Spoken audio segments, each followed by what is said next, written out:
lui tourne le dos, et quand ma mère lui tourne le dos, le monsieur l'attrape par le poignet, il lui dit, tu es là, va à l'église. Et ma mère lui dit, mais je vais déjà à l'église. Elle a dit, non, va à l'église de Dieu.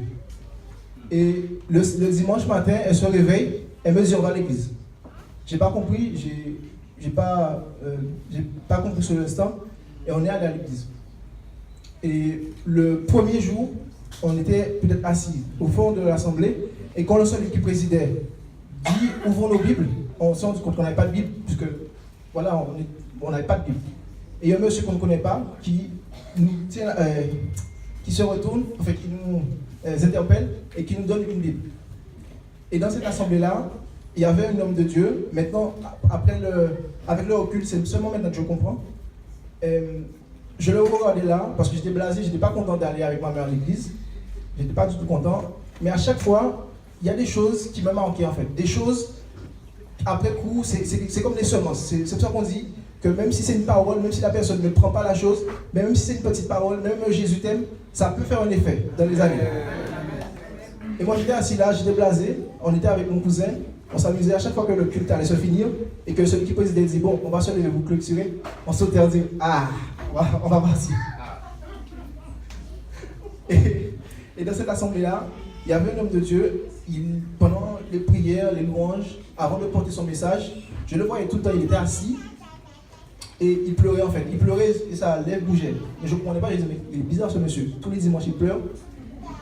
Et en fait, j'ai compris après coup que monter derrière la chair, apporter un message, être berger, c'est pas une mince affaire. Je ne sais pas tout ce qu'ils vivent, je ne sais pas tout le fardeau qu'ils ont été, je ne connais pas sa dimension. Mais le fait qu'il pleurait et il priait, il intercédait pour son peuple, comme Moïse faisait pour les Hébreux. Et donc, pour moi, c'est très spécial d'être là.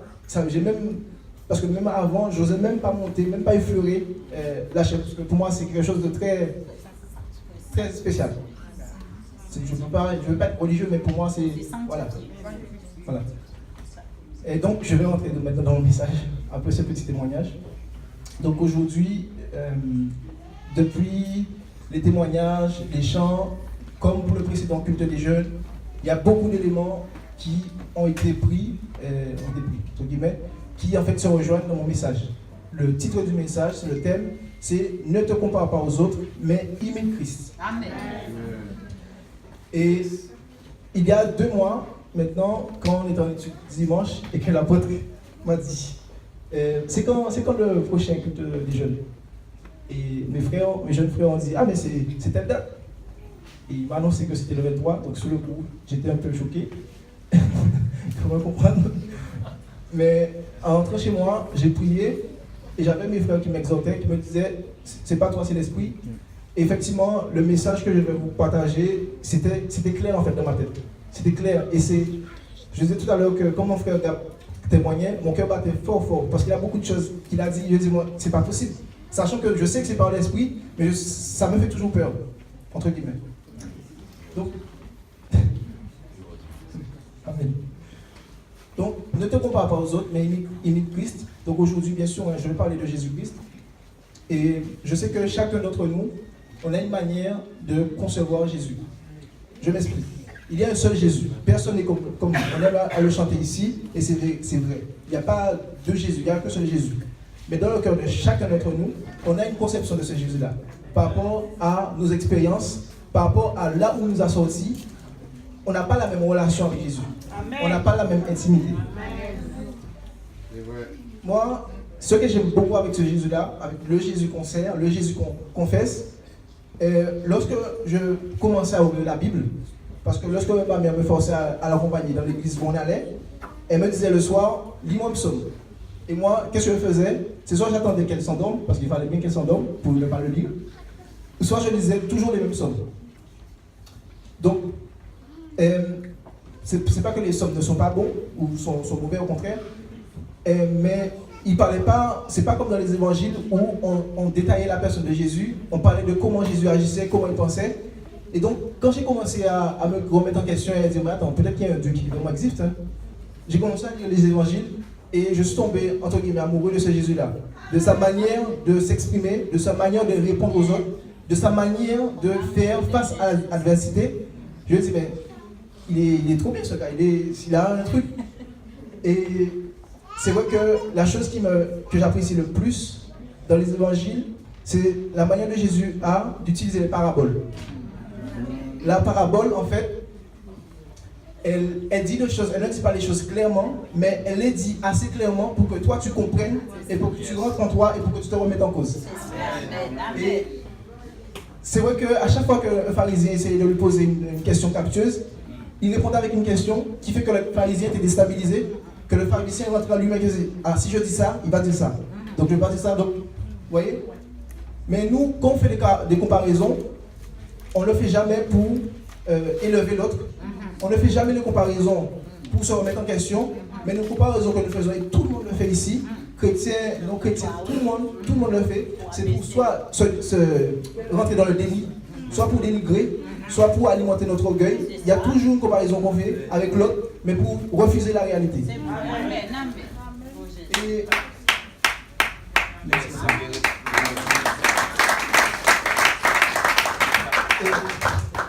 Et c'est vrai qu'il y a une parole qui dit à chaque fin de parabole, parce qu'il disait les paraboles pour enseigner le peuple, enseigner ses frères, il disait que celui qui a des oreilles entende. Moi, la première fois que j'ai lu ça, j'ai dit mais c'est bizarre, si quelqu'un a des oreilles, il est obligé d'entendre. Et après j'ai repensé à toutes les fois où ma mère me parlait, elle disait quelque chose par là et ça ressortait par de l'autre côté. Je me dis ah peut-être que c'est vrai que même si on te parle, tu ne vois pas l'intérêt de ce qu'on te dit tout de suite. Et après tu dis, ah, tel. Et je demande tout le temps pardon, je prie tout le temps pour ma mère parce que c'est vrai que ça n'a pas été toujours facile. Mais vraiment, lorsqu'on nous parle, je ne sais pas pourquoi, que ce soit peu importe l'âge de la personne, mais ça a du mal à rester en fait. Même si c'est une bonne, surtout quand c'est une bonne parole pour ta vie, tu as du mal à l'apprendre. Tu veux toujours rentrer dans le déni, oui mais, alors que c'est une bonne parole pour ta vie, prends-la. Amen. Yes. Et il n'y a pas longtemps, j'ai regardé un reportage sur les incendies. Vous allez me dire pourquoi il me parle des incendies tout de suite. Alors, en fait, le reportage, ils expliquaient que, c'est un pompier qui expliquait, un pompier expérimenté qui disait, ce qui tue dans les incendies, ce n'est pas le feu, mais c'est la fumée. Et le pompier disait, et ce qui est dommage, c'est que la plupart des morts, des drames qui se produisent, auraient pu être évités parce qu'en fait, si les gens s'équipaient de détecteurs de fumée, quand l'incendie commence, ils auraient eu le temps de sortir de la maison. Est-ce que quelqu'un a déjà entendu un détecteur de fumée sonner? Oui? Est-ce que c'est un bruit agréable? C'est pas juste un bruit agréable. Ça fait ah. C'est strident, voilà. C'est pas agréable, c'est pas bon du tout à entendre. Pourtant, le premier dit, si les gens avaient un détecteur de fumée, ils auraient entendu l'alerte, le signal d'alerte, et ils auraient fui, ils auraient quitté leur domicile. Mais juste parce qu'ils n'ont pas le détecteur de fumée, ils meurent. J'ai regardé sur internet, le détecteur de fumée, ça coûte même pas 5 €, 4,90 €. C'est triste. Ça coûte même pas 5 € un détecteur de fumée. Ça veut dire que quand tu n'as pas une information bonne pour ta vie, tu peux perdre ta vie bêtement. Et j'aimerais qu'on rentre dans la parole, qu'on prenne nos Bibles, et on va commencer à rentrer un peu plus dans le message avec 2 passages. Alors, le premier, on va le prendre dans Luc, l'évangile selon Luc, au chapitre 13.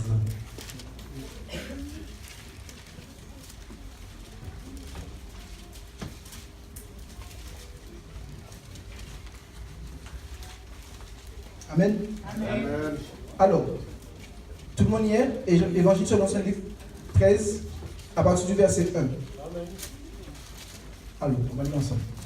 En ce même temps, quelques personnes qui se trouvaient là racontaient à Jésus ce qui était arrivé à des Galiléens dont Pilate avait mêlé le sang avec celui de leur sacrifice.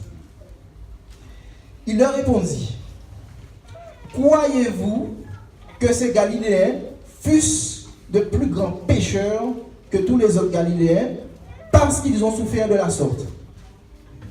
Non, je vous le dis. Mais si vous ne vous repentez, vous périrez tous également. Ou bien, ces 18 personnes sur qui est tombée la tour de Siloé et qu'elle a tué, croyez-vous qu'elles fussent plus coupables que tous les autres habitants de Jérusalem? Non, je vous le dis. Mais si vous ne vous repentez, vous périrez tous également. On va prendre le deuxième passage dans Luc chapitre 5. À partir du verset 31. Luc chapitre 5, à partir du verset 31. Vous y êtes?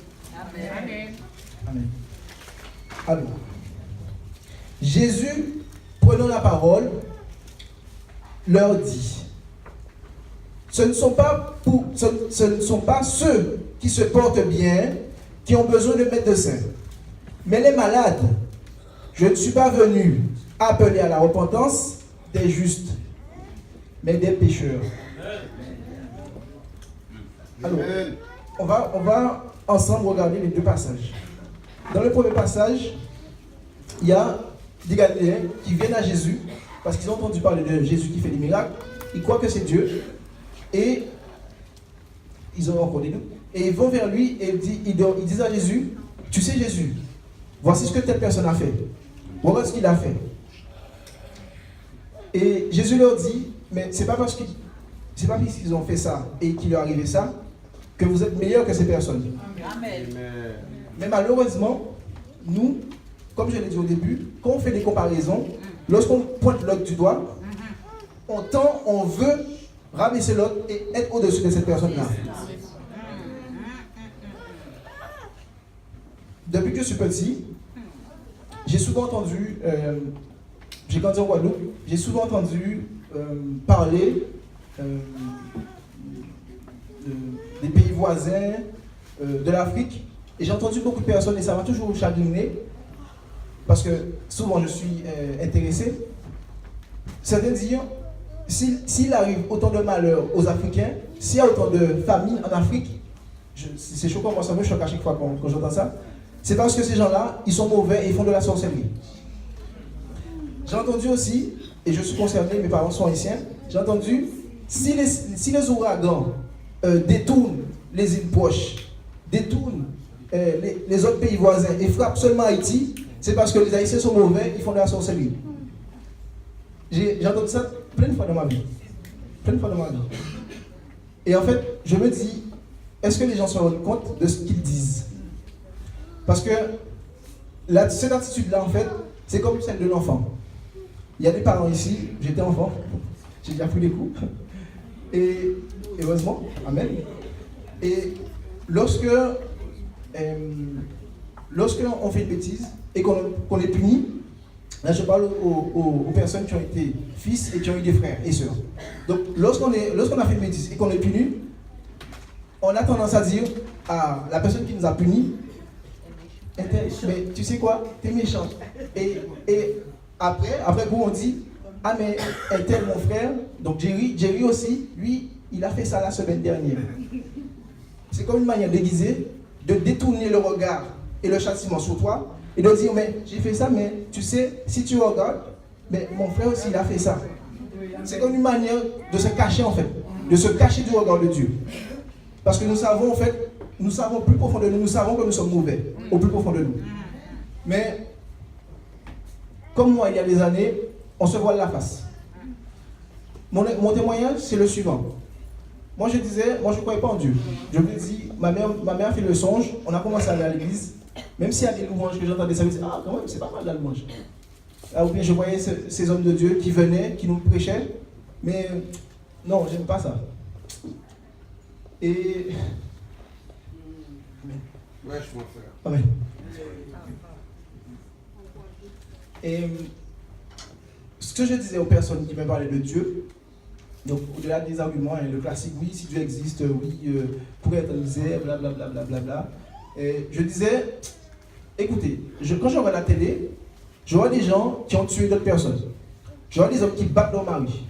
Je vois des pédophiles qui violent et qui tuent des enfants. J'entends des mamans qui enfantent et qui mettent leur nourrisson au congélateur. Je me dis, si vous croyez en Dieu et que ce Dieu-là est juste, et que vous dites qu'il y a un paradis et un enfer, ces personnes-là qui ont fait les actes que je viens de citer, ces gens-là vont en enfer. Et moi qui n'ai pas fait ça, dans ma logique, je me dis, moi qui n'ai pas violé, moi qui n'ai pas volé, moi qui n'ai pas... menti. Moi qui n'ai pas fait toutes ces choses mauvaises, eh bien, moi j'irai au ciel. Parce que Dieu, s'il est juste, il ne pourra pas me laisser aller au même endroit qu'il va envoyer les personnes qui ont fait ça. Est-ce que vous comprenez? Donc en fait, moi là où je veux en venir avec vous, et c'est le premier danger des comparaisons, c'est la cécité et la surdité spirituelle. Je vous ai parlé tout à l'heure du détecteur de fumée. Mais je vous ai aussi dit dans Luc que Jésus disait, moi je suis venu pour les malades. Mais je suis en train de vous dire que si, tant que vous croyez au plus profond de vous, que vous êtes bon, que vous n'avez pas besoin de Dieu, ou bien que voilà, les autres sont pires que vous et qui méritent dans l'enfer à vous, vous n'avez pas besoin de Jésus. C'est un mensonge. Parce que après coup, vu que moi je lisais pour moi-même que les psaumes, j'avais jamais été dans les évangiles. Je lisais que les psaumes. Tout le temps le même, je prenais le psaume 23 ou le psaume 51. Et comme, c'est pas pour se moquer, mais vraiment je bénis ma mère, elle n'a pas fait un jour d'école, mais je n'ai jamais rien manqué en fait, chez moi. Je n'ai jamais rien manqué.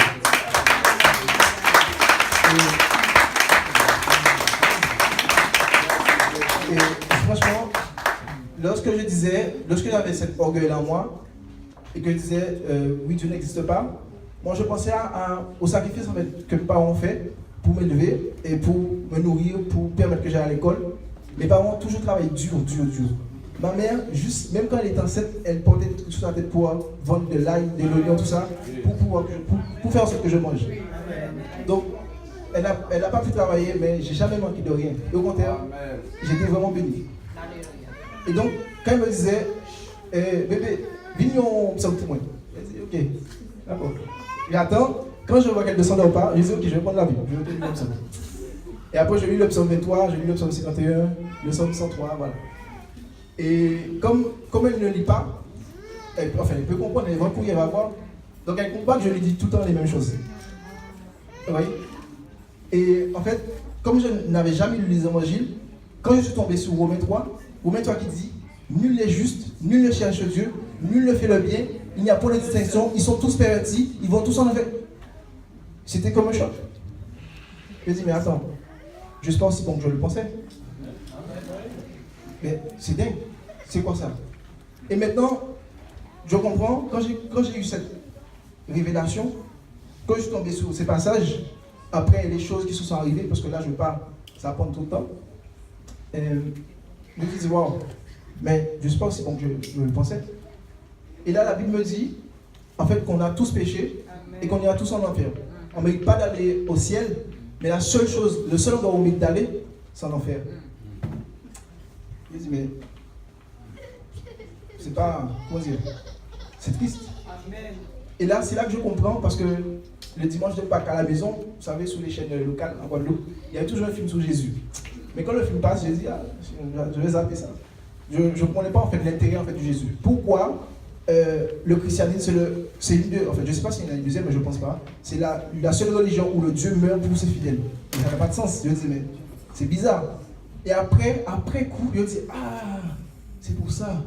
Je dis, c'est quoi cette sorte de dette payée? Je dis, mais j'ai pas de dette. Je suis né, j'ai même pas de compte en banque. Comment je vais pas avoir une dette? Et c'est là que tu comprends que tu n'es pécheur. Que tu n'es pécheur. Que en fait, tant que tu te dis bien portant, tu n'auras pas besoin de Jésus parce que Jésus est venu seulement pour les malades. Amen, amen, amen.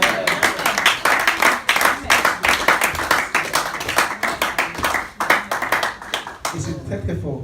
C'est très très fort. Si j'étais imbu de ma personne, et mes dieux, mes idoles entre guillemets, c'était le travail et le mérite. Par rapport à ce que j'ai vu mes parents faire. Vous savez, par rapport à ce que vous voyez mes parents faire, moi ça m'a beaucoup fait mûrir. Ça m'a beaucoup fait mûrir. Et donc pour moi le travail et le mérite, c'était ça la base. C'était ça le... En fait, le de mes plus gros rêves, c'était, je l'ai dit encore à maman, je lui ai dit, je vais travailler, je vais t'acheter une maison et tu vas te reposer à la maison. Mais ma mère, je ne dis pas d'accord, elle dit, je veux travailler, j'aime trop travailler. Elle dit, arrête, tu vas arrêter ça. Tu vas arrêter ça. Mais en tout cas, j'étais comme Pierre. Ça me rappelle Pierre, moi. Pierre, quand Jésus est venu, il a fait toute une nuit de travail, mais il n'a rien eu. Il travaillait pour la vanité. Et quand il voit qu'il n'a rien eu, que son travail ne portait pas de fruits, c'est là qu'il rencontre le Jésus. Et Jésus fait ce miracle-là. Donc lui, son obligation de mériter le miracle, Jésus dit, mais tu ne peux pas, retire-toi de moi. Parce que c'est ça, c'est l'orgueil et le fait qu'il se dit, je dois mériter quelque chose. Je dois mériter quelque chose. Pendant un bon moment au début de ma conversion, je me dis, mais cet amour-là, je ne le mérite pas. Regarde, à chaque fois, Dieu me relève, je suis comme un cochon, je retourne dans la boue. Mais c'est quoi cet amour immérité? Et je te demande, mais pourquoi Dieu, pourquoi tu m'aimes? Pourquoi tu perds ton temps avec moi? C'est pas comme l'amour humain où tu aimes quelqu'un parce que voilà, la personne, elle peut t'apporter quelque chose, tu te sens bien à côté de cette personne-là. Mais là, Dieu nous aime, alors que par nos œuvres, on l'offense tout le temps. On l'offense tout le temps, on l'attriste tout le temps. Et à chaque fois, il nous dit, reconnaissez-vous, on murmure, non. Je dis, mais pourquoi il y a cet amour-là? Et vous savez, dans le cœur de Pierre, il n'y a pas seulement, disons, de l'orgueil. J'ai observé Pierre, et quand tu lis les évangiles, tu sens qu'il y a une relation bizarre, entre guillemets, entre Pierre et Jean. Pierre et Jean. Et je vais aller plus loin dans mon message. Pierre, si vous prenez la Bible, au verset 4, Matthieu 4,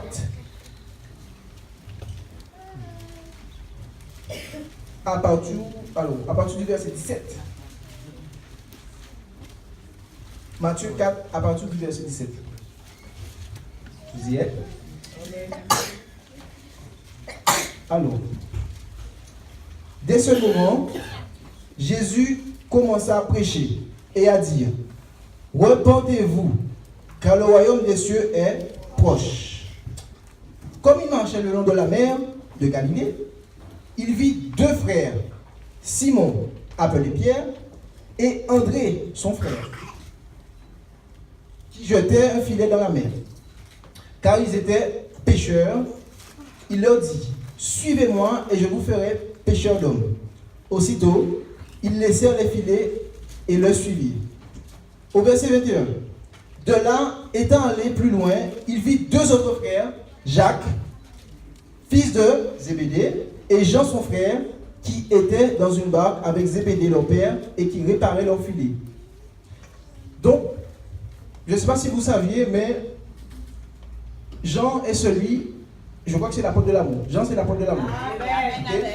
C'est celui qui s'est couché sur la poitrine de Jésus à la demande de Pierre. Pierre voulait savoir de qui Jésus parle. Donc Pierre savait très bien le lien qu'il y avait entre Jésus et Pierre. Et le lien qu'il y avait entre Jean et Jésus. Donc il lui demande-lui de qui il parle. Et là, Jean se couche sur la poitrine de Jésus et lui demande. Mais quand vous lisez ce passage, vous comprenez que le premier que Jésus a appelé, est-ce que c'était Jean? Non. C'est pas Jean, c'était Pierre. Pierre a aussi disons, ce petit lien avec Jésus. C'est celui qui va recevoir la révélation de ce que Jésus est le Christ et qu'il est le Fils de Dieu vivant. C'est lui, pas Jean. C'est Pierre qui va recevoir la révélation. Non? Mais Pierre, c'est aussi celui qui a osé contester avec la vérité l'Amen Jésus-Christ. Amen. Dans Matthieu chapitre 26, le paradoxe.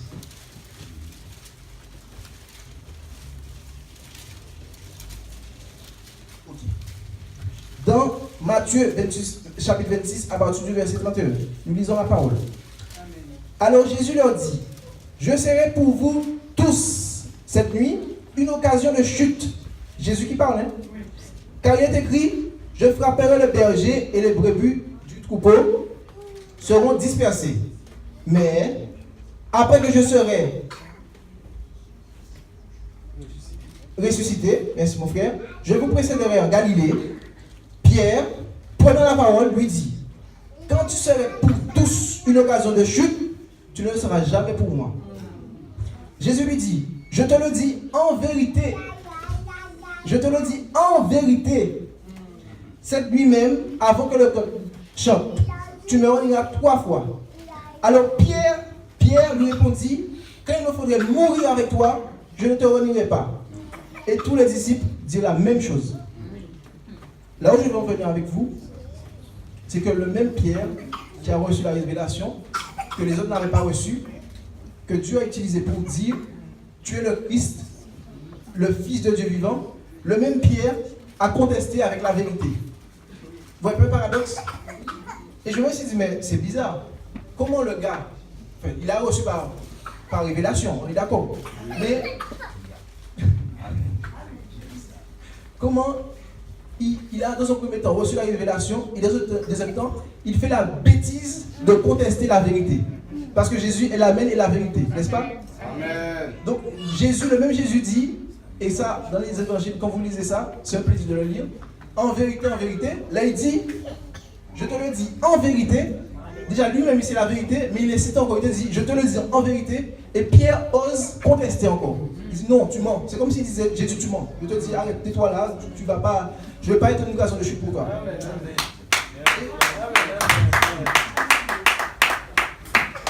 Je me dis, c'est bizarre. C'est pas normal. Et là, je regardais la relation qu'il avait entre Jésus et les apôtres. Et je me dis, Pierre, c'était le premier appelé. Pourtant, à la Sainte Seine, il était au bout de la table. Et Jean était couché sous la poitrine de Jésus. Donc je me dis, c'est quoi son problème? Pourquoi il a réagi comme ça? Et ça m'a rappelé les relations entre parents et enfants. Pierre était très orgueilleux. Il avait ça en lui. C'est même pas, je ne sais pas si c'est d'orgueil, mais il était humain en fait. C'est des réactions totalement humaines. Et les enfants font ça tout le temps. Moi, j'ai eu la chance. Ma mère voulait toujours un garçon. Elle a toujours voulu un garçon. Elle a eu 2 filles en premier, et la 3e fois,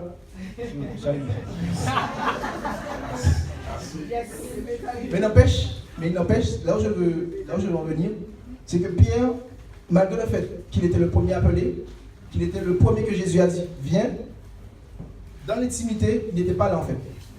C'est Jean qui était toujours auprès de Jésus. Et il y a des enfants, j'étais enfant, j'ai observé aussi d'autres enfants, et je sais que les gestes, les mots, ça peut peser beaucoup sur un enfant. Ça peut faire très très mal, ça peut faire de graves dommages. Et Pierre, pendant 3 ans, ils ont cohabité ensemble. Peut-être que lui, il se disait, mais c'est moi qu'on a appelé en premier. Jean là, il m'énerve à chaque fois que Jésus dit quelque chose, il est là comme ça, il est content, il est plus proche de Jésus, alors que c'est moi en fait, c'est moi en premier qu'on a appelé, c'est moi qui étais là avant. Et je me dis, on fait pareil. Avec les enfants, j'étais fils, je n'ai pas encore été père, je ne suis pas encore père, mais j'étais fils et j'ai eu des frères et sœurs. Et je sais que la relation qu'un père peut avoir avec un enfant, en fait, ça peut influer sur les autres enfants. Et l'enfant, peut-être que, et je pense, parce que les mamans disent ça tout le temps, on n'a pas un préféré. Les mamans aiment bien dire ça. Il y a des mamans ici, non? Non? Vous dites ça tout le temps? Voilà. Les mamans disent ça tout le temps. Oui, on vous aime de la même manière. Et souvent, c'est la réponse que les mamans donnent aux enfants qui font la remarque. Oui, mais on préfère un tel. Tu préfères cette personne-là. Et ils disent non, j'aime les enfants de la même manière. Mais vous savez, l'orgueil qu'il y a dans le cœur de l'homme peut faire croire à la personne que la maman aime plus tel ou tel enfant. Et ça aussi, ça peut faire beaucoup de dommages. Parce que peut-être que Pierre, il cohabite avec Jésus et Jean et les autres apôtres pendant des années. Et comment pas? Il a dit, j'étais là avant. Jean, il arrivait en 4e. Jean arrive en 4e. Et c'est Jean qui est toujours sur la poitrine de Jésus. Qu'on mange, Jean est à côté. Jean, Jésus, ils ont une sorte de complicité que je n'ai pas. Alors que j'étais là avant. Mais les enfants font exactement la même chose. C'est ça. Les enfants font exactement la même chose. Et c'est vrai que, bizarrement, pour toutes les familles que j'ai pu côtoyer, il y a toujours ce lien-là, cette animosité-là entre celui qui est né et les enfants qui viennent après. je ne sais pas pourquoi, c'est comme si l'enfant qui était là avant, entre guillemets, se dit, dans un premier temps, ils m'ont donné de l'amour, après l'autre est arrivé. Ils se sont détournés de moi. Vérité, mon frère. Et c'est dommage. Les enfants pensent souvent comme ça. Mais ça, je pense aussi qu'il y a une responsabilité des parents. Je ne dis pas que c'est la faute des parents si l'enfant pense ça. Mais je pense que le parent a cette responsabilité de montrer aux enfants qu'il les aime de la même manière. De le dire aussi avec des mots. Parce que les gestes et les mots sont très dangereux. L'amour s'exprime par les gestes et les mots. N'est-ce pas? Oui. Par exemple, on va dire que j'ai une épouse et j'ai toujours voulu, c'est un exemple, j'ai toujours voulu, c'est un exemple, je suis pas ici. Donc, j'ai une épouse et elle me dit, moi, j'ai toujours voulu avoir une fille. J'ai toujours voulu avoir une fille. Je dis, ah ouais, machin. Donc on se marie. Quelques temps après, on a un enfant, mais c'est un garçon. Après ce garçon-là, ouais, bolotte. Et. Tu rigoles.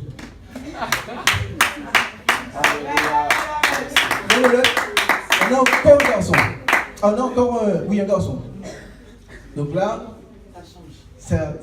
disons que c'est pas que c'est frustrant, mais tu vois, tu demandes à Dieu, tu pries, tu dis, donne-moi une fille. J'aimerais avoir une fille. Une fois, deux fois, garçon. Et là, troisième fois, il y a une fille. Même si c'est pas ce que vous pensez, mais vous allez toujours montrer, il y aura toujours un lien spécial entre la dernière qui est née, la fille tant désirée, tant attendue, et les autres enfants. C'est vrai. Mais malheureusement, pour les deux autres, il y a la jalousie, l'envie qui vont entrer dans le cœur. Et ça encore, je le dis, c'est très dangereux. C'est très très dangereux. Parce qu'une personne se construit dans son enfance. Et les mots et les gestes que vous pouvez manifester envers un enfant, ça peut impacter la vie de notre enfant. C'est triste.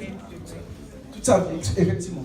Donc, l'enfant grandit, parfois il a même d'autres enfants, mais dans son cœur, il y a cette blessure depuis longtemps, qui traîne, qui est là. Mais peut-être que la personne a déjà oublié ça, mais peut-être que, voilà, il a grandi, il a eu sa vie, il a fait des enfants, ses enfants ont fait des petits-enfants, mais il y a toujours ce truc-là, de dire, de toute façon, papa t'a toujours préféré, ou bien, maman, voilà, je sais que maman te préfère, alors que c'est faux.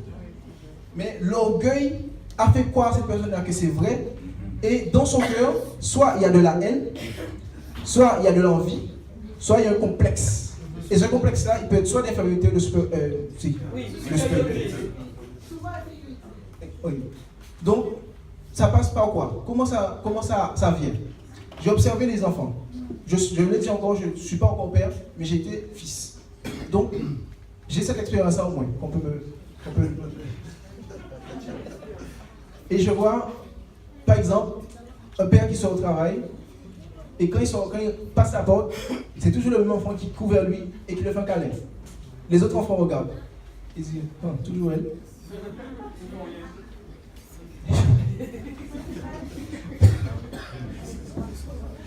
Quand papa est à table, quand papa mange, c'est toujours la même qui veut monter sous ses genoux.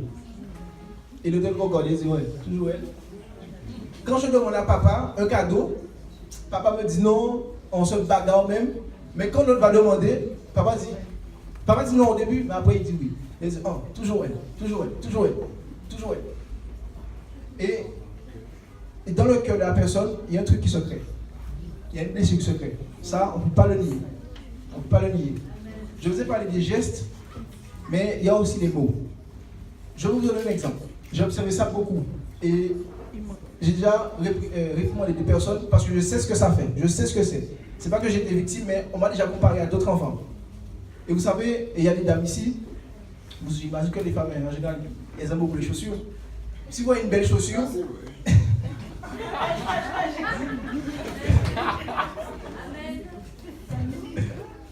si vous voyez une belle chaussure, et que vous avez l'argent d'acheter, mais que le vendeur vous dit, madame, désolé, il n'y a pas votre taille, il y a des femmes qui sont quand même capables de l'acheter.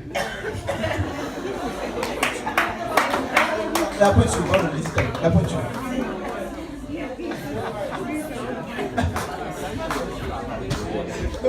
Elles avancent, la chaussure est trop petite. Pourquoi tu veux mettre ça dans tes pieds? C'est trop petit. Mais elles le mettent quand même pour montrer qu'elles ont la chaussure. Et vous savez, les mamans, parfois, amen. Les mamans, parfois, je ne veux pas me permettre, mais je veux dire, avec les mots très attention, c'est sensible, font entre guillemets cette erreur.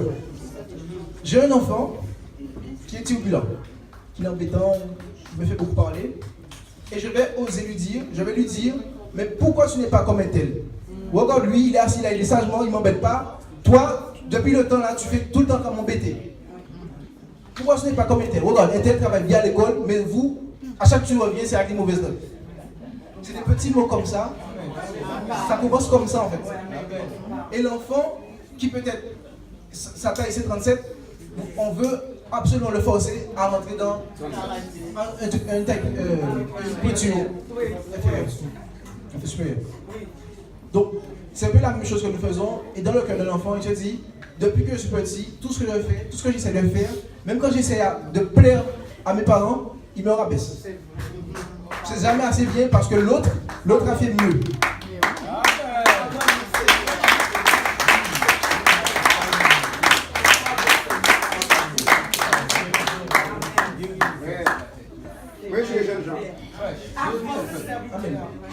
Et ça fait très très mal dans la vie de l'enfant parce qu'il y a un manque de confiance qui se crée. Il se dit, mes parents ne m'encouragent pas, je fais, j'ai pas de soutien. Si c'était l'autre, ils auraient soutenu. Mais moi, on ne m'encourage pas. Et c'est pas seulement entre frères et sœurs que les parents osent faire une comparaison, mais ils les font aussi entre cousins et cousines. Et c'est oui, parce que depuis même avant, donc, autant où ils étaient eux-mêmes petits-enfants, ils se comparaient déjà. Et donc, quand ils ont eu des enfants chacun, eh bien, ils comparent leurs enfants. Il y a toujours un qui en souffre. Il y a toujours un qui en souffre. Donc, moi, ce que je suis en train de dire dans la deuxième partie, jalousie et orgueil, c'est pas qu'il ne faut pas. Je dis qu'il faut soutenir les enfants. Mais attention, je ne dis pas qu'il faut les soutenir dans tout. Comme dit l'apôtre, soutirer. C'est pas ça. On a une responsabilité, enfin, les parents ont une responsabilité, mais et l'enfant aussi a une responsabilité. Mais lorsqu'on est trop dur avec un enfant, pour son bien, parce que celui qui aime châtie, on est d'accord. Mais l'enfant n'a pas d'espace pour s'exprimer. C'est vrai. Amen, amen. Et en fait, il y a beaucoup, même si l'enfant est talentueux, même si Dieu a mis des dons dans l'enfant, mais comme on veut que l'enfant soit comme ça, il faut qu'il rentre dans cette case-là, eh bien on le détruit en fait. On le brise. Voilà. Donc l'enfant, quoi qu'il est bête, l'enfant, quoi qu'il ne peut rien, l'enfant se sous-estime alors qu'il a des capacités. Et je vais faire le parallèle avec Pierre. Parce que le même Pierre qui a eu la révélation, c'est le même Pierre qui a osé persister dans l'erreur. Est-ce que peut-être Pierre ne cherchait pas tout simplement à attirer l'attention de Jésus? Parce que beaucoup d'enfants, et j'étais enfant, je le répète encore, donc je sais de quoi je parle, beaucoup d'enfants, ils savent que les choses n'est pas bien, mais lorsqu'ils voient que leurs parents ne font pas attention à eux, les parents n'ont jamais un geste d'amour, jamais quelque chose, ils essaient de se faire voir comme ils peuvent. Et un enfant, il n'a pas 10 000 moyens. Il n'a pas 10 000 moyens, un enfant. Donc, peut-être qu'il va persister dans la bêtise, comme Pierre, parce qu'il devait en fait se montrer par rapport aux autres. Et remarquez bien qu'à la fin, la Bible dit, et tous les disciples disent la même chose que Pierre. Donc, c'est-à-dire que ce n'était pas Pierre. Voilà, ils n'ont pas dit, ah Pierre, qu'est-ce que tu racontes? Jésus te parle, tu contestes. Et à la fin, eux, s'ils voulaient aussi leur attention. Ils disent, oui, on ne va pas te trahir. Alors qu'ils se taisaient. Mais quand Pierre a dit, moi, les autres sont des traîtres, les autres sont des lâches, mais moi, je vais mourir avec toi. Mais peut-être que Pierre, je ne sais pas, au plus profond de lui, peut-être qu'il savait, mais qu'est-ce que tu racontes là? Mais il a quand même persisté, il a dit oui, moi je ne vais pas t'abandonner. Amen. Et avec beaucoup d'enfants, c'est comme ça. Amen. Amen. Amen. Avance, mon frère. Amen.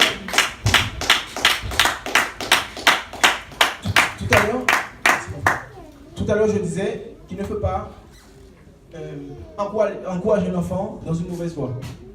Parce que c'est son enfant, il faut l'y encourager. Mais il faut quand même savoir soutenir l'enfant dans ses voies, en fait, pour montrer qu'il n'est pas seul, en fait.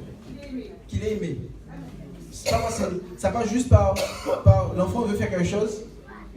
Peut-être que c'est futile ce qu'il va faire. Mais au lieu de dire, ah, Alex, arrête de bêtises, va t'asseoir. Je dis, oui, vas-y. Juste pour l'encourager, pour sentir qu'il n'est pas seul, qu'il y a quelqu'un derrière lui. Amen.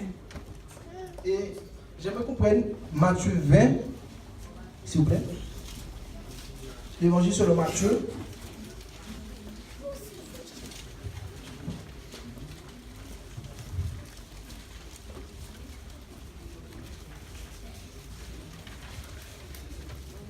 Et avant de lire, j'aimerais rappeler aussi quelque chose que je voulais dire. C'est que bien souvent, lorsqu'on entend une parole, lorsqu'on lit un verset, on a tendance à dire, ah, cette parole-là, elle pourrait être bien pour un tel. Ou bien, on lit le verset, on dit, oh, ah ouais, vous avez vu ce verset-là? Attends, je vais l'envoyer tout de suite pour telle personne. Et on tend aussi à passer à côté, parce que des fois, Dieu peut vouloir te parler de toi, mais dans ta nécessité spirituelle, dans ton état, Dieu fait sonner la lettre incendie, mais toi tu n'entends pas. Donc tu restes dans la maison et tu brûles. Donc, tout le message, il est vraiment pour tout le monde. Vraiment pour tout le monde. Et donc, soyez bien attentifs. Alors, Matthieu, chapitre 20, à partir du verset 20 à 23. Alors la mère des fils de Zébédée s'approcha de Jésus avec ses fils et se prosterna pour lui faire une demande. Il lui dit, que veux-tu? Ordonne, lui dit-elle, que mes deux fils, que voici, soient assis dans ton royaume, l'un à ta droite et l'autre à ta gauche. Jésus répondit, vous ne savez pas ce que vous demandez.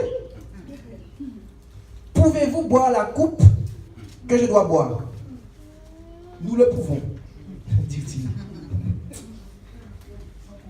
Et il répondit, il est vrai que vous boirez ma coupe, mais pour ce qui est d'être assis à ma droite et à ma gauche, cela ne dépend pas de moi. Et ce ne sera donné qu'à ceux à qui mon Père l'a réservé. Amen. Vous voyez, les mamans comme la mère des fils de Zébédée, il y en a d'état. Mais d'état, jusqu'à quel point? Toutes les mamans veulent le meilleur pour leur enfant, n'est-ce pas? Bon, on me dira oui, il y a des exceptions, comme la mère qui met son enfant, son nourrisson dans le congélateur, mais bon, voilà. Donc, toutes les mamans aiment leur enfant et ils veulent le meilleur pour leur enfant. Mais des fois, et là, dans ce cas-là, elle est opportuniste. Donc, elle a une occasion, elle a Jésus à côté, donc elle dit, ouais, là, c'est le moment de faire marcher les pistons. Elle dit, tu pourras faire quelque chose pour mes fils. Mais si vous remarquez bien ce qu'elle fait, elle se permet de s'adresser à Dieu, à Jésus-Christ, Emmanuel, Dieu au milieu des hommes, et elle lui fait cette demande, elle lui dit, fais que mes fils soient à ta droite et à ta gauche. Ça veut dire que dans sa tête, ses fils étaient tellement élevés qu'ils pouvaient siéger à la droite et à la gauche de Dieu. Or, Jésus avait dit au début de la marche que le plus grand des hommes qui a été né d'une femme s'appelait Jean-Baptiste. Et même Jean-Baptiste, dans toute sa grandeur d'homme, n'est même pas il n'est rien à côté du plus petit de le royaume. Donc là, on a l'exemple d'une maman qui encourage son fils, oui, mais ses fils, oui, mais qui les vénère. C'est-à-dire qu'il y a 10 autres apôtres, il y a 10 autres personnes avec Jésus, qui marchent avec Jésus, mais elle, dans son cœur de maman et dans son cœur d'opportuniste, de maman qui vénère leur enfant, en fait, elle les élève tellement qu'elle pense en fait qu'ils sont parfaits. Et souvent, il y a des mamans qui font ça avec leurs enfants, qui vénèrent, qui pensent qu'ils sont parfaits et qui se permettent de détourner leur regard et de pointer le doigt sur les autres enfants. Et ça, le danger de cette comparaison-là, c'est que quand tu prends ton temps pour observer, trouver la faille de l'autre, tes enfants, eux, qu'est-ce qui se passe avec eux? Exactement. C'est comme à l'athlétisme. Dans l'athlétisme, tu cours, le seul que j'ai vu faire ça, regarder comme ça à côté, c'est M. Bolt. Mais il le fait seulement quand il est sûr. Et lui-même, il a dit, je le fais seulement quand je suis sûr de gagner. Quand les autres sont déjà bien loin, je vais franchir la ligne. Moi, j'ai jamais vu quelqu'un pendant qu'il court comme ça, alors que, sachant que tu es chrétien. On est chrétien, on est censé faire la bonne course, la course là qui va mener au salut. Comment peut-on, pendant notre course, aller vers le désir? Ah, comment il y a tel machin? Regarde son fils, machin, sa fille là. Enfin, pendant que tu fais ça, tu es obligé de dévier. C'est pas possible. Même si tu t'entraînes à critiquer comme ça, pendant que tu vas continuer à rire.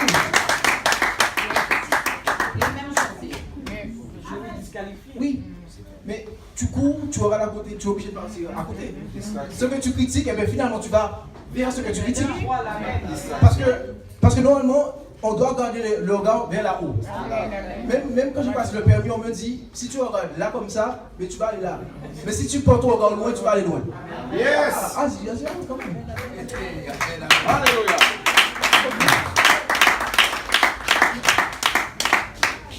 Et donc, je disais que Jésus avait dit que Jean-Baptiste, c'était le plus grand des hommes né d'une femme. Et que c'était Élie, donc on sait que c'était Élie qui devait venir. Voilà. Mais à nous chrétiens, lorsque la maman a fini de faire cette demande, qu'est-ce que dit Jésus?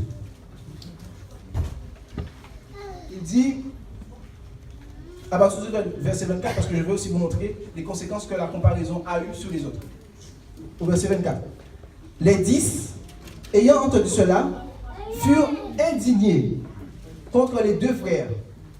Jésus les appela et dit, vous savez que les chefs des nations les tyrannisent et que les grands les asservissent. Il n'en sera pas de même au milieu de vous. Mais quiconque veut être grand parmi vous, qu'il soit votre serviteur.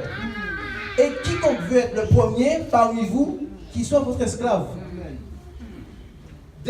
Avant même de partir, Jésus fait un appel à ses disciples à l'humilité. C'est-à-dire que l'humilité, c'est pas quelque... J'ai vraiment vu l'humilité naturellement chez quelqu'un. On a tous tendance à avoir un ego et les circonstances de la vie peuvent froisser cet ego-là ou le faire gonfler. Mais que ce soit froisser l'ego ou le faire gonfler, les deux sont dangereux. Mais je pense que gonfler son ego sont encore plus dangereux. C'est pour ça que je crois que c'est mon frère c'est ça, qui avait une tante qui leur réprimandait et qui disait il n'y a pas longtemps que tu préférais qu'on te réprimande, qu'on te caresse tout le temps. Non? Parce que Paul, si Dieu a fait en sorte qu'il y ait une épine et qu'il a gardé l'épine dans ses pieds, sachant que Paul, dans toute sa dimension, dans toute sa contribution pour l'Église, Paul aurait pu prendre la gossette. Il était en plus citoyen romain, il était juif plus que les juifs. Donc, Dieu a peut-être permis que l'épine soit dans le pied de Paul pour qu'il reste là, pour qu'il gonfle là. Yes, amen. Et même si vous prenez le petit pot pour parapluie, si vous gonflez plusieurs ballons, vous allez essayer de gonfler plusieurs ballons et les faire tous rentrer, ils ne pourront jamais rentrer. Parce qu'il n'y a pas de place. L'ego ne te laisse pas prendre de place. Et j'aimerais qu'on aille dans Philippiens 2, à partir du verset 3.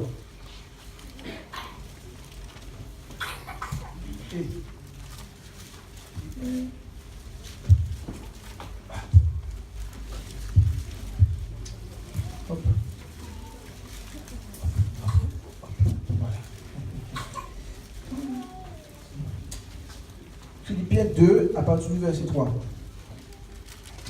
Alors, la parole dit, Ne faites rien par esprit de parti ou par vaine gloire, mais que l'humilité vous fasse regarder les autres comme étant au-dessus de vous-même. Que chacun de vous, au lieu de considérer ses propres intérêts, considère aussi ceux des autres. Ma question. Ça aurait été bien si chacun pouvait regarder son voisin, pas lui parler, mais se demander en lui-même, est-ce que, à cause des œuvres de l'autre, est-ce que je pense être supérieur à celui-là, à mon voisin? Est-ce que, quand vous regardez votre voisin, vous vous dites, ah, tel machin, peut-être vous allez dire, ah, lui, il vient d'arriver, moi, je suis mature dans la foi. Je suis quelqu'un. Je suis une personne. Est-ce que vous vous dites ça? Ou est-ce que, comme la parole le recommande, comme la parole l'exige, est-ce que vous avez un cœur humble? Un cœur tellement humble que vous voyez l'autre meilleur que vous? Est-ce que vous voyez l'autre? Est-ce que vous dites, c'est mon frère, je l'aime, et je l'aime, comme on m'a dit d'aimer, je l'aime tellement que je le vois au-dessus de moi. Ou est-ce que, et c'est souvent le cas, est-ce que je me compare à lui, je dis, ah, un tel, il a fait telle chute tel jour, il a fait ça, lui, il ne va pas en réunion semaine, moi je vais en réunion semaine, lui, ça fait tant d'années qu'il est dans l'évangile, mais il lui est déjà arrivé ça, moi ça ne m'est pas encore arrivé. Est-ce qu'on a quoi comme type de raisonnement? C'est quel esprit qui nous anime? Est-ce que c'est un esprit d'amour et d'humilité? Ou est-ce que c'est un esprit de comparaison? Ou est-ce que c'est la jalousie et l'orgueil qui nous anime?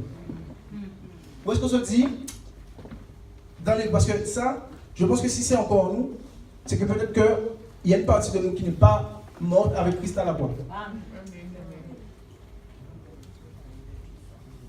Parce que si on est encore dans ces comparaisons-là, de dire, moi, ça fait tant d'années que je suis dans l'évangile, moi, on peut rien m'apprendre.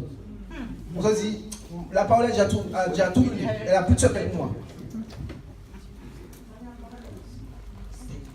Et dire, ah toi, tu viens d'arriver là, tu commences déjà à me parler de Dieu. Arrête. Quel esprit qui nous anime? Et j'aimerais vraiment attirer votre attention, et je vais revenir encore là-dessus. Donc j'ai vu les trois principaux dangers à cause de la comparaison. Donc la cécité spirituelle et la surdité. Donc vous voyez tellement grand, vous voyez tellement meilleur que l'autre, qu'en fait vous ne voyez pas le danger. La parole n'est pas bonne, comme le son de l'incendie, l'alarme incendie, c'est strident, ça dérange, mais c'est pour ton bien. C'est pour que tu sortes de la maison, mais toi tellement tu te vois grand, tellement tu te vois en sécurité, tellement tu dors sur toi-même, tellement tu n'es pas éveillé spirituellement, tu n'entends pas en fait l'alerte. Et je crois qu'il y a une sœur qui a parlé de la trompette tout à l'heure. Je pense que si tu n'entends pas la trompette, tu ne seras pas enlevé. C'est la incendie. Amen. Si tu n'entends pas l'alarme incendie, tu restes à la maison et tu meurs. C'est triste. Le peuple a dit ça. C'est dommage. Les gens, c'est des questions, en fait, il est question de secondes, de minutes. Le temps qu'ils entendent que le feu prenne sous les portes, que la fumée monte, ça va très très vite. Et pourtant, s'ils avaient pu sortir avant, ils seraient sortis. Mais quelle est notre réaction quand on entend le bruit qui dort? Est-ce qu'on veut même éteindre le bruit qui dort pour rester dormir? Est-ce que c'est pas ça ce qu'on fait? Ou est-ce qu'on dit, ouais, il y a un bruit là, je sais que je suis dans mon confort, je suis dans mon lit, je suis sur ma couette, mais si je ne sors pas, si je reste encore sous ce lit-là, je vais brûler, je vais mourir. Donc, quelle est notre disposition? Après, on a vu la jalousie et l'orgueil. Je vous ai dit que, en se basant sur Pierre et Jean, que la jalousie et l'orgueil pouvaient faire énormément de dégâts. Vous savez, que la jalousie et l'orgueil pouvaient faire énormément de dégâts. Et j'ai fait le rapprochement avec les familles, dans les familles et les enfants. C'est-à-dire que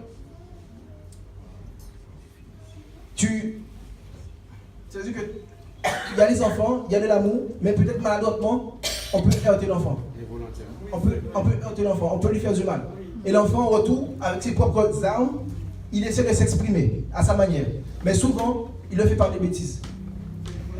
Il le fait en endurcissant son cœur. Parce que, par rapport à Dieu, on est comme des petits enfants. quand on est têtu, quand on refuse d'obéir, merci mon frère, quand on refuse d'entendre une parole qui pourtant nous fait du bien, quand on refuse les projets que les parents ont pour nous, alors que c'est des bons projets, quand ils nous disent attention, j'ai déjà fait ce chemin-là, mais ne fais pas par là. Mais quand même, on persiste dedans. Laisse-moi vivre. Tu as fait ton temps, laisse-moi vivre. C'est mon temps, c'est mon tour. Tu n'as pas à me dire ce que j'ai à faire. Et on a aussi vu le contentement. Mais le contentement, je le dis, je pense que c'est plus pour le chrétien. Même si ce message s'adresse à tout le monde. Et j'espère vraiment qu'à l'issue du message, que chacun puisse rentrer lui-même et se dire, je suis quel type de chrétien, ou bien de se dire, est-ce que je suis aussi bon que je le pensais? Est-ce qu'il est dans mon avantage de dire, moi j'ai pas fait tel acte, celui a fait ça, je suis meilleur que lui? Ou est-ce que c'est dans son avantage de rentrer en soi-même et de venir à la repentance? Parce que la Bible dit, ce verset qu'on a l'habitude de citer dans les églises, Jean 3,16. N'est-ce pas? Donc, Dieu a tellement aimé le monde qu'il nous a donné Jésus-Christ pour rendre le salut possible. Donc, c'est-à-dire que tout le monde pourrait être sauvé. D'accord? Mais et Dieu ne fait distinction de personne. C'est-à-dire, peu importe ton comportement, peu importe ta couleur, peu importe tes erreurs, peu importe la dette que tu as, ça ne compte pas. La seule chose qui compte, c'est le fait de retourner, de demander pardon, un peu comme le Fils posé. Amen. Dans Luc 5, il a dit, je suis venu pour guérir les malades. Je ne suis pas venu pour les bien portants. Donc, si quelqu'un qui lit et qui ne comprend pas, il peut se dire, mais ça se contredit. Il est venu pour tout le monde et en même temps, il est venu pour les malades. Mais la différence, c'est celui qui est malade, est-ce qu'il saura se dire, je suis malade, donc j'ai besoin de guérison. Si tu dis, je ne suis pas malade, je n'ai pas besoin de guérison, ben Jésus ne te sert à rien. Sauf que la vérité, c'est que tout le monde est malade. La seule chose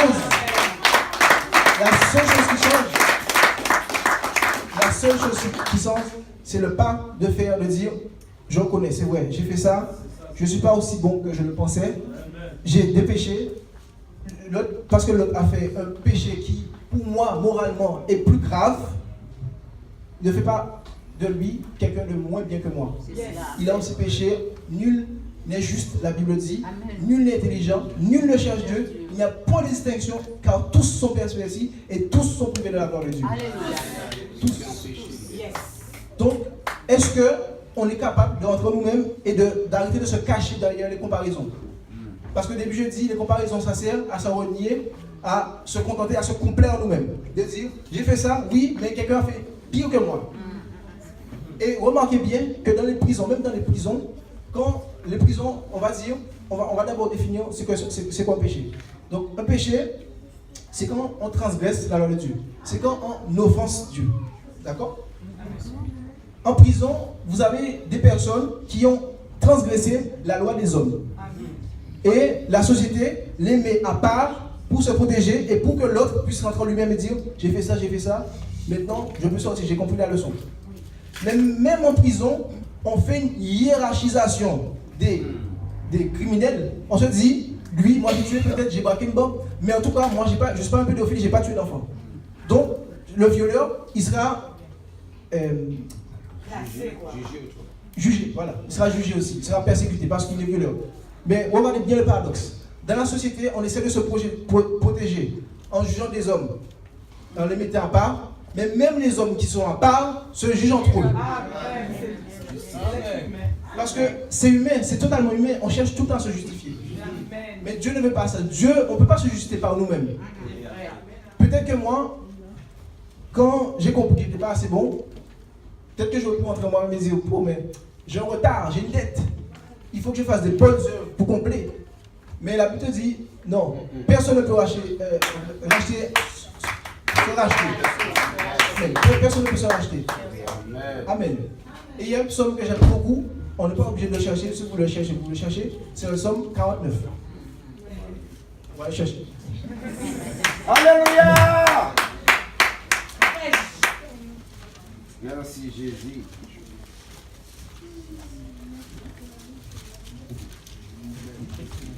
Alors, on va lire le psaume 49, du verset 1 jusqu'au verset 13. Allez, 13. Au chef des chantres, des fils de Corée, psaume. Écoutez ceci, vous tous, peuple. Prêtez l'oreille, vous tous, habitants du monde. Petits et grands, riches et pauvres. Ma bouche va faire entendre des paroles sages, et mon cœur a des pensées pleines de sens. Je prête l'oreille aux sentences qui me sont inspirées. J'ouvre mon chant au son de la harpe. Pourquoi craindrais-je au jour du malheur, lorsque l'iniquité de mes adversaires m'enveloppe? Ils ont confiance en leurs biens, ils se glorifient de leur grande richesse, ils ne peuvent se racheter l'un l'autre, ni donner à Dieu le prix du rachat. Le rachat de leur âme est cher et n'aura jamais lieu. Ils ne vivront pas toujours, ils n'éviteront pas la vue de la fosse, car ils la verront. Les sages meurent, les sensés et les stupides périssent également, et ils laissent à d'autres leurs biens. Ils s'imaginent que leurs maisons seront éternelles, que leurs demeures subsisteront d'âge en âge. Eux dont les noms sont honorés sur la terre, mais l'homme qui est en honneur n'a point de durée. Il est semblable aux bêtes que l'on égorge. Amen.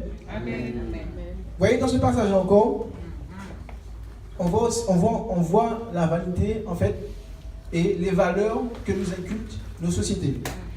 C'est-à-dire que je veux dire, j'étais comme Pierre. Moi, je me, entre guillemets, réfugiais dans mon travail. Mon idole, c'était mon travail et le mérite. Et j'avais en plus ce rêve-là d'offrir une maison à ma mère et qu'elle s'y repose. Donc, pour moi, le travail, c'était tout. Le travail, c'était tout. Si tu n'as pas, c'est que tu ne travailles pas et que tu es feignant. C'est ton problème. Moi, j'ai vu des gens qui n'avaient rien et se tuent à la tâche.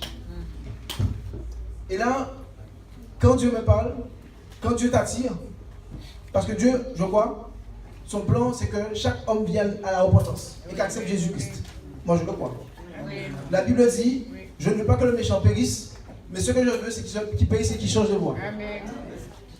Donc, je me dis, si le fait de travailler, si le fait de faire de bonnes œuvres, si le fait de donner de l'argent, si le fait d'essayer de bien se comporter, parce qu'on finira toujours par transgresser. Si le fait de se dire, j'ai des petits péchés et d'autres on en fait de plus grands, si tout cela ne me parvient pas, c'est quoi la solution qui me reste? C'est quoi la solution qui me reste?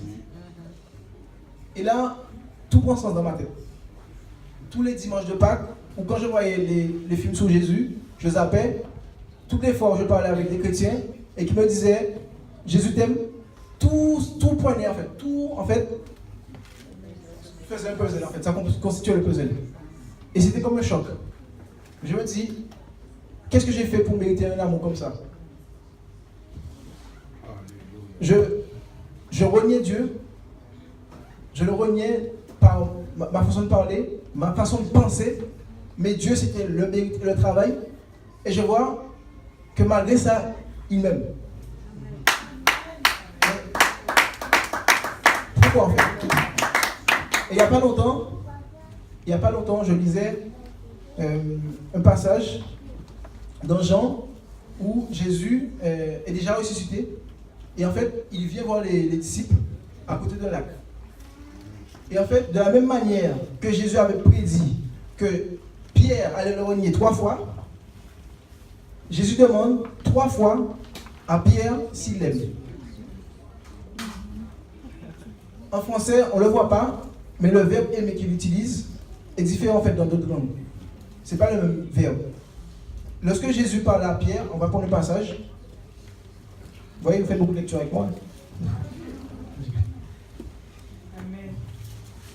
Amen.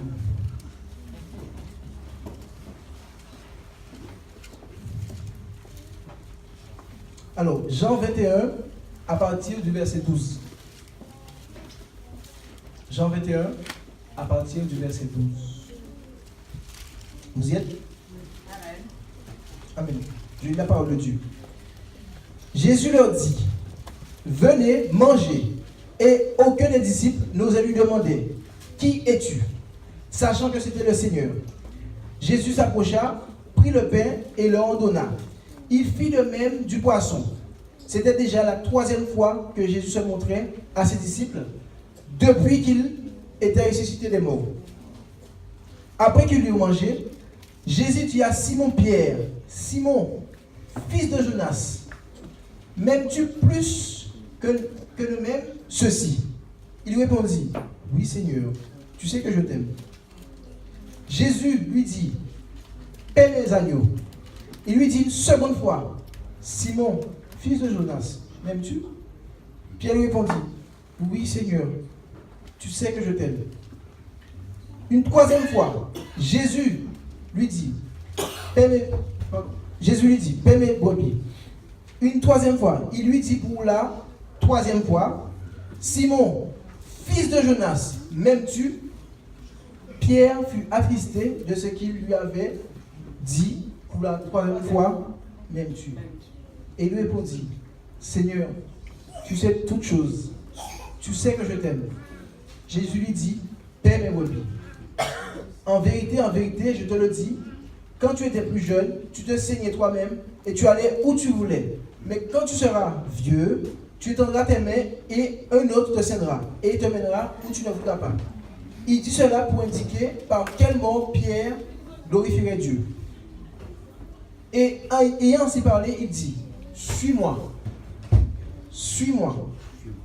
Donc, c'est à partir de ce moment-là que Pierre va suivre Jésus. Mais pas seulement de la bouche, pas simplement pour montrer aux autres qu'il aimait Dieu, mais là vraiment parce qu'il aimait vraiment Jésus, c'est là qu'il va commencer à suivre Jésus.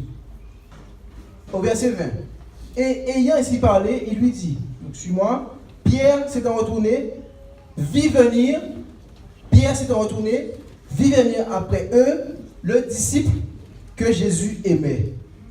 Celui qui, pendant le souper, s'était penché sur la poitrine de Jésus et avait dit, Seigneur, qui est celui qui te livre? Regardez la réaction de Pierre. Pierre, pendant 3 ans, il avait un complexe. Moi, j'appelle ça un complexe. Il avait un complexe dans son cœur vis-à-vis de Jean. Et là, Jésus vient lui dire, déjà, il vient de pleurer, il vient de se repentir. Il vient de dire, je vais te suivre Jésus. Jésus lui a dit, tu vas mourir comme ça. Il voit Jean, sa première réaction, c'est, et lui, comment il va mourir? Et lui, comment il va mourir? Et regardez bien ce que Jésus fait. Jésus, qui sait tout, Dieu est omniscient, il aurait pu lui dire, mais il va même pas mourir en souffrant. Il ne va pas souffrir lui. Tous les autres vont souffrir, mais lui, il ne va pas souffrir, il va mourir tranquillement, et en plus, je vais lui donner la révélation. Est-ce que ça aurait été sage de dire ça à Pierre? Non. À ce moment-là? Non. Mais donc, là, non, pas du tout. Mais justement, est-ce que Jésus se trompe? Pourquoi Jésus ne lui dit pas? Selon vous, pourquoi il ne lui dit pas? Parce que si Jésus dit à Pierre, celui que tu enviais pendant les 3 ans, toi tu vas mourir. Crucifié, tu vas mourir dans la trop souffrance, mais lui, celui que tu enviais, lui, il ne va pas souffrir. Donc, est-ce que vous pensez qu'à ce moment opportun, est-ce que ça aurait été sage de dire à Pierre, Pierre, mais Jean, il ne va pas souffrir? Parce que si Jésus avait dit à Pierre, mais tu sais quoi, mais Jean, écoute, j'ai fait un choix, voilà, ma grâce, c'est ma grâce, je fais ce que je veux avec ma grâce, je peux être bon avec qui je veux. Jean, il ne va pas souffrir. Mais ça aurait détruit Pierre. Ça aurait détruit Pierre. Il aurait encore été plus jaloux. Pendant que les disciples étaient dans la chambre haute, comment l'Esprit aurait pu se réjouir et remplir encore toutes les personnes? Pierre n'aurait pas parlé et 3000 personnes ne se seraient pas repenties. Yes. Juste un mot. Ça veut dire que les mots sont très très importants. Amen. Et vraiment, ce passage invite tout chacun à la sagesse. Même si on sait quelque chose, on n'est pas obligé de le dire tout de suite.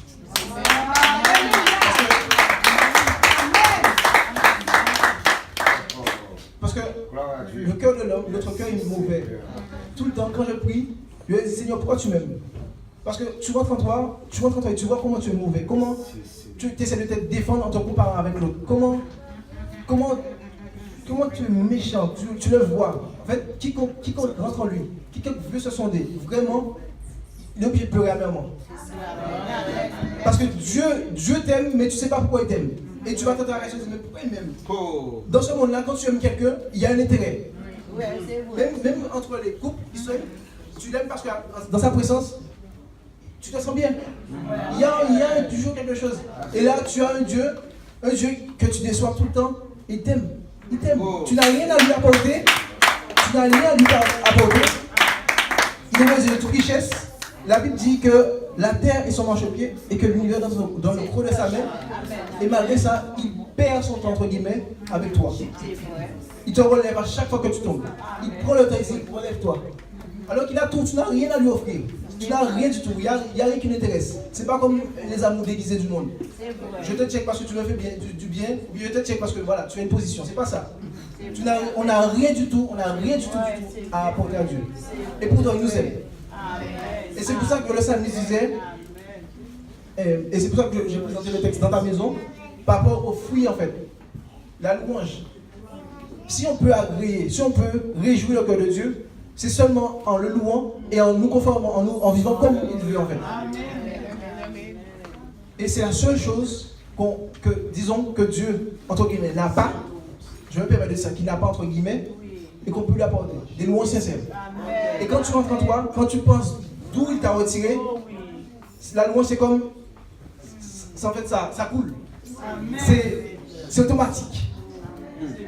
Tu es content, tu te dis, tu as peur parce que tu te dis, mais qu'est-ce qu'il attend de moi?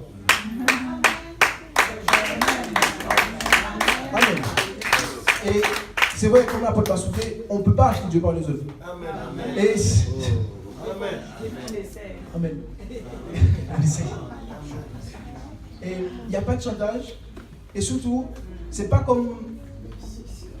On ne peut pas se déguiser devant Dieu en fait. Amen.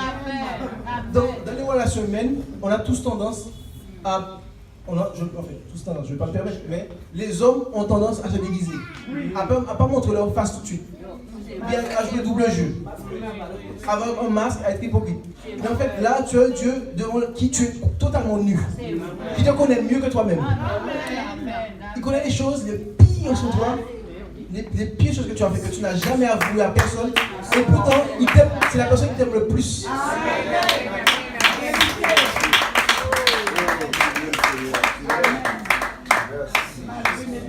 Et moi, ça me fait mal. Des fois, je me dis, parce que, vous savez, quelqu'un qui a pour Dieu, entre guillemets, le travail, le mérite, mais en fait, ta vie, en fait, tu t'enfermes dans une obligation de mériter. Il faut en fait que tu fasses quelque chose pour avoir ça. Pourquoi il me donne ça? C'est comme si on a une partie orgueilleuse en nous, la personne nous a fait un don, mais on veut dire, mais prends ça quand même. Mais on ne reçoit pas le don totalement. Et pendant longtemps, je me dis, Seigneur, pourquoi tu m'aimes? C'est comme si je me disais, mais je ne sers à rien en fait. Je ne sers à rien. À chaque fois, il nous reprend. Il nous aime malgré nous, à chaque fois qu'on tombe. Alors contre nous-mêmes, dès que le égratigne ou bien tombe, on le juge, on le fusille. Et je me dis, en fait, la vie selon Dieu, ça n'a rien à voir avec les hommes, en fait, le cœur de l'homme. Et je pense que le changement des raisonnements, le changement des cœurs, ça se fait vraiment lorsqu'on rentre en nous-mêmes, on demande pardon à Dieu. C'est véridique. Parce qu'en fait, notre homme intérieur, le cœur de l'homme est mauvais. Et remarquez bien, dans tous les films, dans toutes les séries, on te dit, écoute ton cœur. Alors que la Bible dit que le cœur de l'homme n'est pas droit. Et que c'est du cœur de l'homme que viennent l'adultère, le meurtre, tout ça vient de notre cœur. Et vraiment, Dieu peut changer notre raisonnement, il peut changer notre manière de penser, notre manière de regarder l'autre, seulement si on le laisse le changer.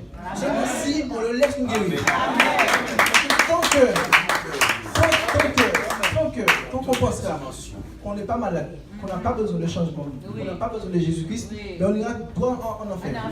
Et je dirais même que c'est une parabole que j'aime bien. Moi aussi, j'aime bien faire des paraboles, parce que mon maître en fait, donc j'en fais aussi.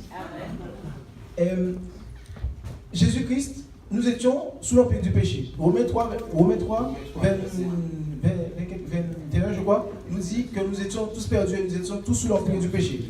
Jésus a dit aux pharisiens que vous êtes esclaves. Et les pharisiens ont dit, mais qu'est-ce que tu racontes? On n'est pas esclaves.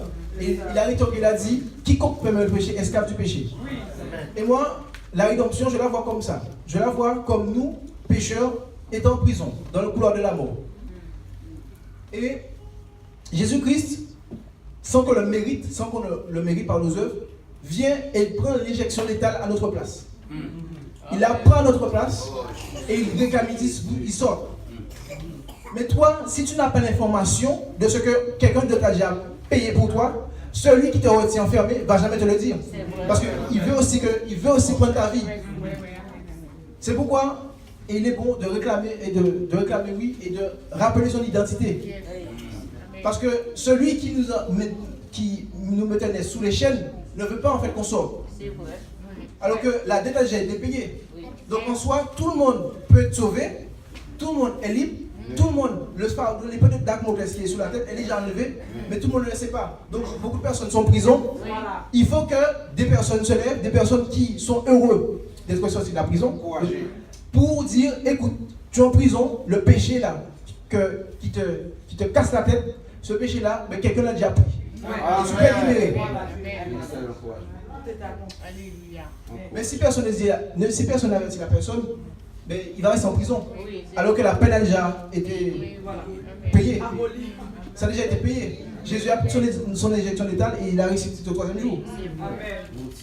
Mais si personne ne dit aux personnes qui sont en prison, écoute, tu n'as pas à rester ici. La personne qui te met sous les chaînes, c'est un voleur. Il n'a pas à te retenir ici. Comment il va savoir? Donc, de la même façon aussi, et je reviens encore sur cet exemple-là, puisque j'aime cet exemple, le détecteur de fumée. Il faut qu'il y ait des gens qui disent, écoute, je connais ta situation, je suis déjà passé par là, je pense même que j'étais contre Dieu, je peux témoigner, mais ta situation peut changer. Quelqu'un peut changer ta vie.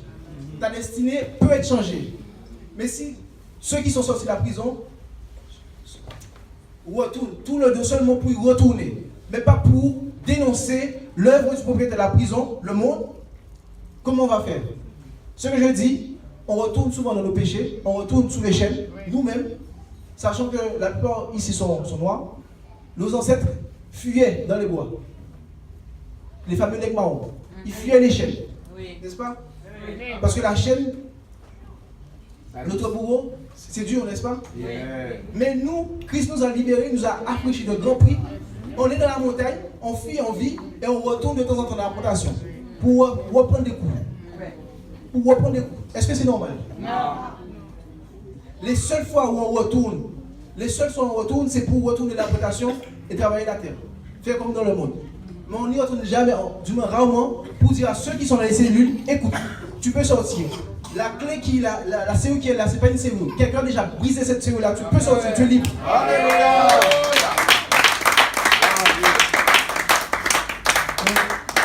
Du coup, si le chrétien, si nous sommes vraiment le seul de la terre, parce qu'il y a des passages comme ça que nous répétons. Nous répétons, mais comme je disais ce matin, comme on disait entre jeunes, on peut avoir un beau contenant, s'il n'y a pas de contenu, ça ne sert à rien. Il y a un vase là, je crois. Il y a un vase, il est plutôt beau le vase. Mais s'il n'y a pas de fleurs, s'il ne sert pas à mettre des fleurs, il ne sert à rien. Il va juste décorer. Donc de la manière, les versets qu'on répète à tue-tête, qu'on répète, qu'on chante même, il faut en fait qu'on les vive. Et je dis ça aujourd'hui, si je me permets de le dire, c'est que je veux aussi arrêter les faux semblants, je veux aussi arrêter la mascarade. Si vraiment on aime Jésus-Christ, si vraiment on est reconnaissant de ce qui nous a sortis des chaînes, si vraiment on est reconnaissant de ce qu'on était opprimé et qu'on ne l'est plus, si vraiment on est reconnaissant qu'on est libre, on va parler, on va ouvrir notre bouche. C'est comme la louange. Si tu es reconnaissant de ton cœur, ça va sortir comme ça. Mais tant que tu diras oui, mais il a fait, mais vraiment, est-ce que j'étais pas aussi mauvais, j'étais pas aussi. Il y a des gens qui étaient pires que moi, et quand même. Si on a cette mentalité-là, on ne prendra jamais la portée de la grâce qu'on a en fait. C'est vrai. On va minimiser la grâce. Ça va pas. Vraiment, il n'y a pas de salut. Amen. Et je prends un dernier exemple, et j'espère que ça va vous faire réfléchir. Il est un peu grave, c'est fait exprès. Si j'avais continué comme j'étais, que mon Dieu, c'était le travail, seulement le travail le mérite, je veux peut-être réussir, entre guillemets, socialement. Donc les standards classiques, j'ai eu, à l'issue de mes diplômes, de mes études, j'ai eu un diplôme, j'ai eu un beau travail, bien payé, j'ai rencontré une jolie jeune femme, on se serait mariés, on aurait fondé une famille. Disons, le must, ce que tout le monde recherche, n'est-ce pas? Parce que tout le monde recherche le bonheur d'une manière ou d'une autre. Mais on a tous, disons, le moyen déguisé pour y arriver. Celui croit qu'il faut faire ça pour être heureux. Donc la société nous met des influenceurs, des gens qui vendent ce rêve-là, qui entretiennent en fait ce mythe-là. Imaginons que j'arrive à 35 ans, je suis un homme épanoui. Je travaille, je gagne 3500, on va dire 5000, allez, 5000, je gagne 5000 euros, je paye mes impôts, il me reste encore beaucoup de choses à faire. Et j'ai une femme magnifique, des enfants très beaux, et on m'apprend à 35 ans, je suis jeune, je suis bien entretenu, que j'ai une tumeur au cerveau. Et je suis en phase terminale. Vous savez, ce qui caractérise ce genre de maladie, c'est que si l'information avait été reçue avant, on aurait pu changer la situation. C'est-à-dire que si on m'avait dit, s'il avait détecté le mal avant, il n'aurait pas pris l'ampleur qu'il a et je n'aurais pas été condamné. Oui, amen. Et donc, dans le cas que j'ai pris exprès de prendre un cas extrême, parce que c'est exactement pareil avec le pécheur. Celui qui n'a pas l'information de ce que tu peux être sauvé. Tu es dans une maison qui brûle, mais je t'avertis, tu peux sortir de la maison. Rien ne t'accroche, rien ne peut t'empêcher de sortir si tu le veux. Tu n'as qu'à dire, je veux que la situation change, je veux que Jésus change ma destinée, je sais que tu es capable, moi je ne peux pas, je suis faible, je suis malade, mais tu es le médecin divin, guéris-moi.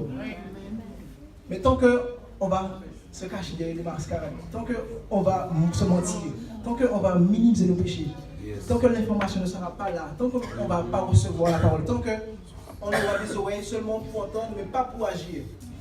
Parce que, regardez bien, celui qui entend le détecteur de fumée, il a l'urgence, il y a une situation d'urgence, je dois sortir sinon je mourrai. Mais toi, si tu reçois la parole, et tu es là, oui, mais j'ai le temps, tu entends le détecteur de fumée, mais tu te dis, ouais, il faut que j'aille chercher le sac d'argent, sinon mon argent va brûler. Alléluia. Est-ce que ta vie ne vaut pas mieux qu'un sac d'argent? En gros, la maison brûle, tu as la fumée qui commence à monter, mais tu vas dans ta cachette secrète. La cachette où tu caches ton argent pour que les banquiers et l'État ne prennent pas dedans. Et le temps que tu y ailles, le feu est déjà à la porte. Tu ne peux plus sortir. Mais qu'est-ce que tu feras avec l'argent?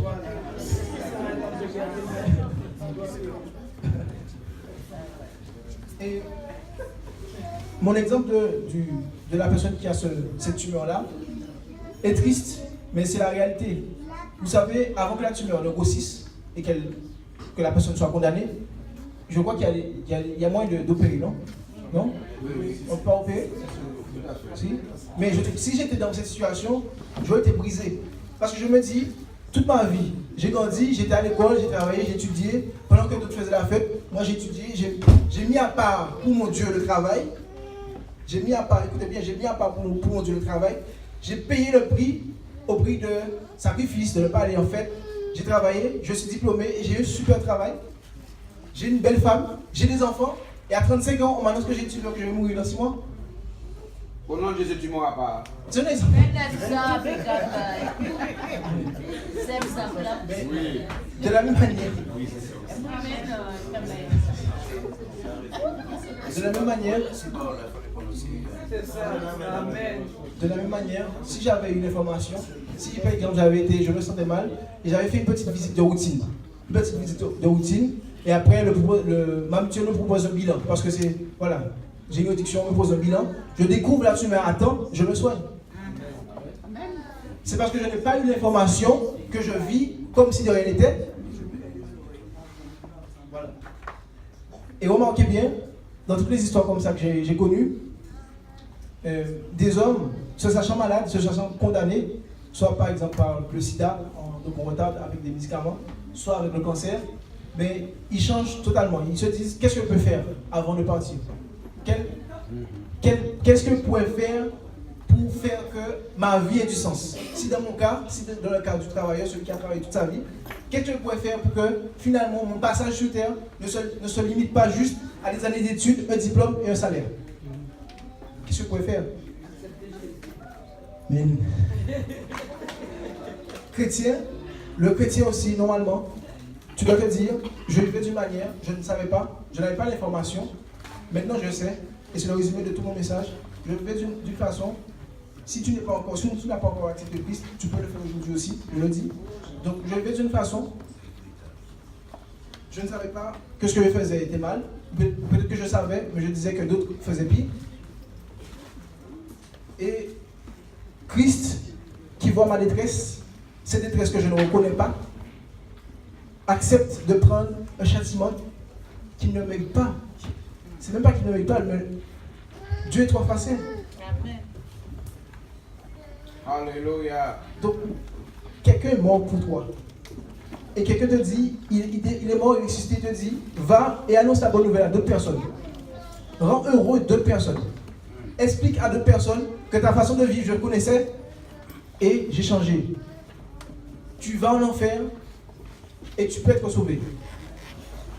Vous savez, j'ai rencontré des chrétiens qui me disaient, parler de l'enfer à des personnes qui ne connaissent pas Christ, c'est comme évangéliser par la peur. Sauf que, si vous remarquez bien dans la Bible, Jésus qui est l'amour, l'amène, la vérité, a parlé plus de l'enfer que du paradis. Donc, qu'est-ce qu'on fait? Est-ce qu'on va se limiter à des belles paroles? Ou est-ce qu'on va dire, il y a des personnes qui ont aussi besoin d'entendre cette nouvelle-là? Est-ce que je ne dois pas faire mieux de sortir de mon confort et de dire à d'autres, repentez-vous. Comme Jésus-Christ nous a dit, repentez-vous.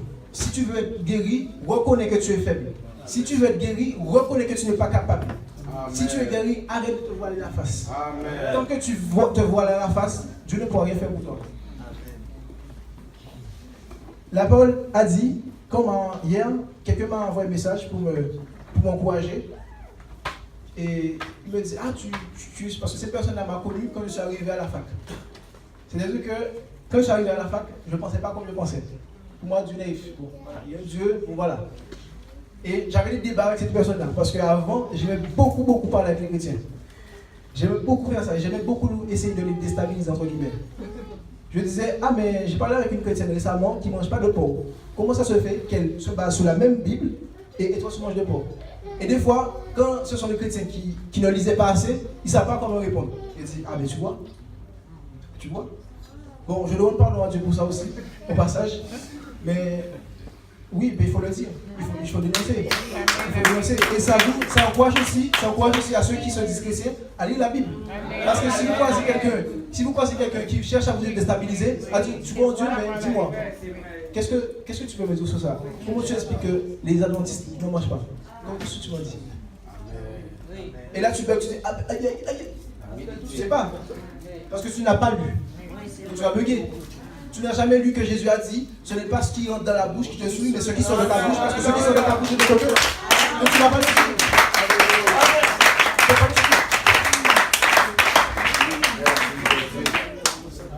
Donc tu vas bugger.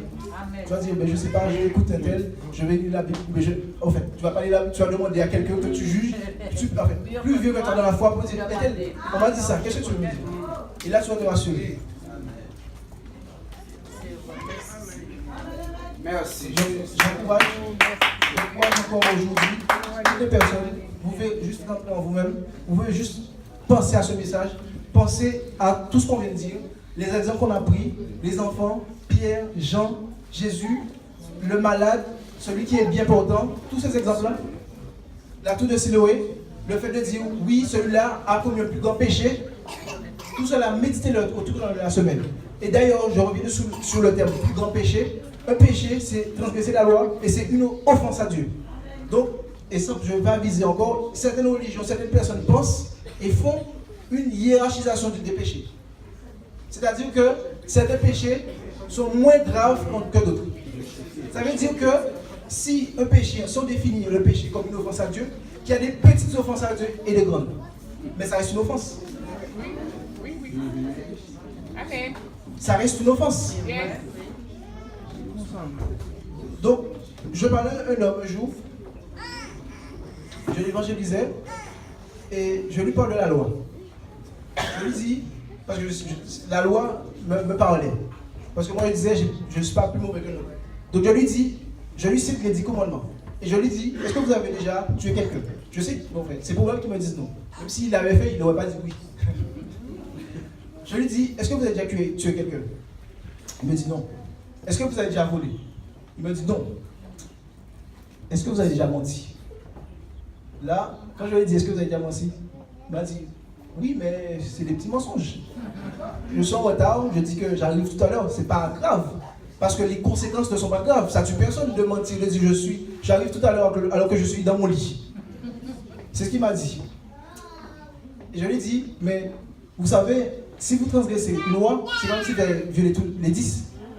Il m'a dit non, c'est pas ça. Je ne sais pas où tu prends ça, mais moi, on peut, si c'est pas permis, mais c'est toléré. Si je mens, ça va rien me faire. Et vous savez, selon notre doctrine, ça contribue à la cécité spirituelle. C'est que la personne pêche, elle offense Dieu, mais on lui dit c'est pas grave. C'est pas grave, tu peux offenser Dieu. C'est pas ce qui va déranger Dieu. Alors que c'est grave. Un péché est un péché. C'est pour ça que Christ est mort. Si tu sais qu'un péché est un péché et que tu pêches consciemment, c'est comme si tu remettais Christ sous la croix et que tu le plantais encore. C'est exactement pareil. Et c'est volontaire. Et je prends un dernier exemple de ma vie. C'est moi qui suis étudiant. Et on est juste en Master 2. Dieu m'a fait grâce. Et je vois que beaucoup de personnes encore trichent. C'est pas un jugement. C'est pas un jugement. Je dis, tricher, c'est voler. Tricher, c'est voler. Mais ce qui m'a attristé, mardi, j'étais assise à côté d'une fille, une fille avec qui je m'entends bien. Voilà, c'est une amie, on se le dise. Non, mais il faut préciser. Et je m'entends bien avec elle, et je lui dis, parce que ceux qui étaient derrière moi préparaient la triche. Ils se disaient déjà comment on va faire pour tricher, comment on va faire pour narguer les surveillants. Donc certains avaient le portable, certains avaient déjà commencé à écrire, c'était organisé. Et la fille que j'appréciais bien est venue à côté de ces gens-là. Et je lui ai dit, s'il te plaît, et parce qu'elle m'a dit qu'elle croyait aussi en Dieu, je lui ai dit, ne triche pas. Je ne sais pas que je te juge, mais ne triche pas en fait. C'est un péché en fait. Elle m'a dit, mais ça n'a rien à voir, t'es trop religieux toi. Et après, ça m'a fait mal parce que, en fait, ça m'a fait de la peine. Parce qu'en fait, pour elle, elle ne voit pas le rapport. C'est comme si le fait d'être triché, c'est pareil encore, ça ne gêne personne. Ça ne gêne personne. Mais je me dis, comment tu peux tricher le matin et le soir te coucher et remercier Dieu pour la journée? Le matin, tu triches et le soir, tu te dis, Seigneur, merci pour cette journée, merci pour le résultat, merci pour les épaules, parce que vraiment, je sens que j'aurai une bonne note. Alors que tu sais très bien que sans trichant que tu as la note. C'est un petit exemple, mais ça peut être aussi au travail.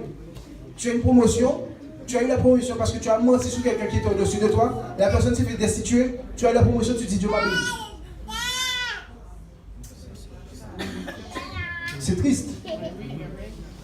Tu joues au loto, tu gagnes 15 millions d'euros. Tu gagnes 15 millions d'euros et tu dis Dieu m'a béni. Et la cupidité, l'esprit de cupidité, c'est Dieu aussi qui l'a mis dedans. Les gains iniques. Parce que c'est la cupidité qui a motivé la personne à aller acheter un ticket gâté.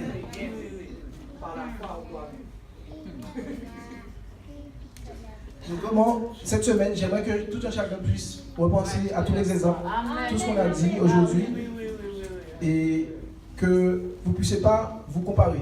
que vous puissiez installer votre détecteur de fumée spirituel et que au lieu de dire l'autre fait pire, au lieu de dire ce n'est rien, de minimiser, d'être dans le déni, dans l'orgueil, de se dire j'ai un problème, Seigneur, je dois te demander pardon.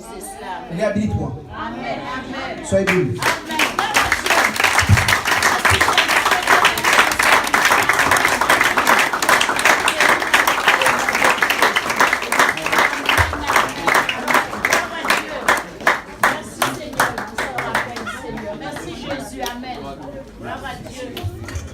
Vous pouvez vous asseoir. Bonjour à tous. J'aimerais dire que quand l'apôtre a désigné mon frère James pour lui dire que c'est lui qui allait porter le message, comme il a pu dire, il a bugué. Il ne s'attendait pas à ça. J'étais pas là, mais ils ont enregistré la réunion et j'ai entendu. Donc mon frère a bugué. Et il n'était pas super à l'aise. Mais aujourd'hui, vraiment, on voit que Dieu a agi. Et derrière tout cela, j'aimerais aussi qu'on puisse voir aussi celui qui a vu James. Celui que Dieu a montré James. Celui qui a montré, celui qui par Dieu a vu aussi tous les hommes qui sont assis là et qui nous portent les messages chaque dimanche et pendant la semaine. Et qu'on puisse vraiment voir le ministère vraiment que Dieu lui a donné et l'appel qu'il a et vraiment la vision que Dieu lui donne. Donc vraiment qu'on puisse méditer cela, qu'on puisse vraiment rentrer en nous-mêmes et avant de parler, avant de murmurer, de vraiment analyser qu'est-ce qui se fait. Pas par nos sentiments, pas par la vue, mais vraiment qu'on regarde le résultat, qu'on regarde à la fin ce qui se passe. Quand on regarde le message de James, quand on voit les passages qu'il a pu prendre, vraiment c'est une confirmation de ce qu'on a déjà entendu précédemment. Ça veut dire que pendant la réunion des serviteurs, des choses que tu as relevées, c'est des choses qui ont été dites. Le fait que tu as dit de regarder l'autre comme plus grand que l'autre. L'apôtre l'a dit. Je suis rentré, tu as dit la même chose. Hier, l'apôtre Jérémie a parlé de trompette. Il a pris un psaume qui parlait de trompette, tu as parlé de trompette, la sœur a parlé de trompette. Mon frère a parlé de l'horloge et du temps. Tu as dit la cécité qui fait qu'on n'entend pas. On n'entend pas le son de la trompette, on ne le voit pas. Et vraiment, il faut qu'on soit assez sensible pour pouvoir voir cette trompette, l'entendre. Et comme il a dit, ce fait de se remettre nous en question. Arrêtez de regarder l'autre. Déjà se remettre en question nous. Car devant le jugement, ça sera toi et Dieu. Ça sera pas l'autre a fait ça, j'ai fait mieux. Ça sera, oui, les deux iront au même endroit. Donc vraiment qu'on puisse voir vraiment l'appel que Dieu a mis sur son serviteur et que on puisse arrêter de faire du n'importe quoi. Moi aussi, premièrement, je peux dire qu'on peut demander à l'apôtre pardon. Et moi, je te demande pardon, apôtre, serviteur. Parce que des fois aussi, dans notre être intérieur, on a certains murmures qui viennent. Après, c'est à nous de soit accepter cette pensée ou de la rejeter. Mais des fois, c'est comme si on reste quelque temps là-dessus. C'est après on se reprend et intérieurement on se dit non, c'était pas bon. Mais que vraiment ces choses viennent, mais c'est à nous de condamner l'esprit même qui nous amène à murmurer. Donc vraiment que nous tous, en tout cas pour ma part, ça m'arrive de murmurer en moi-même. Et je te demande pardon, apôtre, pour cela. Parce que le travail que tu fais pour nous, cette confiance que tu nous donnes, on voit qu'on est dans un culte où c'est les jeunes qui dirigent. Amen. Il faut vraiment avoir une confiance pour laisser les jeunes diriger le culte. Pour laisser un jeune monter derrière le culte. Donc vraiment, il nous faut cette confiance-là. Comme on dit, il nous tend la main. Vraiment qu'on puisse respecter vraiment cette main qui nous tend. Donc qu'on puisse penser aussi à ces missions qui arrivent. Parce que cette vision qu'il a, il ne faut pas qu'il puisse rester sur place. Comme on dit, l'apôtre est un envoyé, il ne faut pas qu'il reste ici, mais il faut qu'il soit envoyé, il faut qu'on puisse le libérer pour qu'il puisse partir et transmettre ce qu'il a reçu aux autres dans les autres nations dans lesquelles il se déplacera. Donc vraiment qu'on ne puisse pas murmurer, mais qu'on puisse prendre notre argent pour donner. Parce qu'on a donné notre vie à Christ, notre vie c'est tout ce qu'on a. C'est notre argent, c'est notre véhicule, c'est tout ce qu'on possède. qu'on puisse le mettre au service de Dieu, donc qu'on puisse mettre aussi nos finances au service du serviteur, parce que ce n'est pas pour lui, mais c'est pour les âmes qu'il va impacter par le ministère que Dieu lui a donné. Donc je ne vais pas être plus long, je vais m'arrêter là. Soyez bénis, frères et sœurs.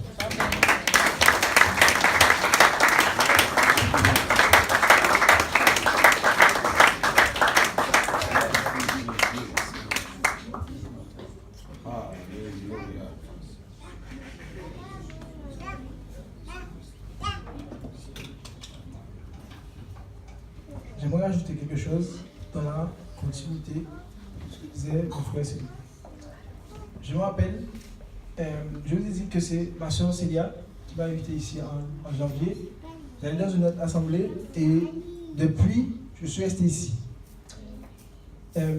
Lorsque je suis venu ici, ce qui m'a plu, c'est la ressemblance avec l'assemblée où ma mère me forçait à aller. Alexandre. Vous voyez? Et dans cette assemblée-là aussi, je vous avais dit tout à l'heure que ça me faisait bizarre de monter derrière un pupitre. Parce que je voyais un homme qui pleurait en fait. Chaque dimanche, il pleurait. Il regardait son peuple et il pleurait en fait. Et ça m'avait choqué, même marqué. Je le raconte encore 12 ans après. Donc c'est que ça m'a marqué. Et je m'ai aussi demandé pardon à l'apôtre.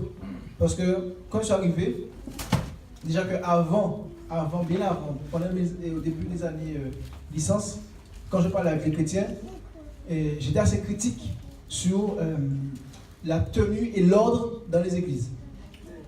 Et je suis arrivé, et je pense que beaucoup de jeunes ont peut-être pensé comme ça. C'est pas pour me cacher, c'est pour vous dire, je me compare à d'autres jeunes pour minimiser le fait. C'est pas ça. Attention. En réalité, voilà, que j'arrive et j'entends parler d'apôtres. Et dans ma tête, je me suis dit, je suis pas un grand lecteur de la Bible, mais comment ça, il y en a, il n'y a pas tous. Je me dis, mais il y a un problème. Où est-ce que je suis tombé là? Je ne comprends pas. Où est-ce que je suis tombé là? Le monsieur s'appelle apôtre, mais c'est quoi ça?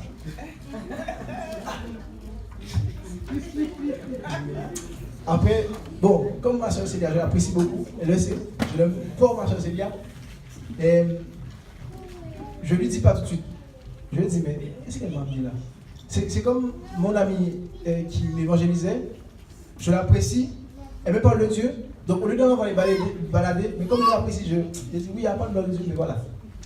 Et là, elle m'amène à un endroit où on parle d'apôtre.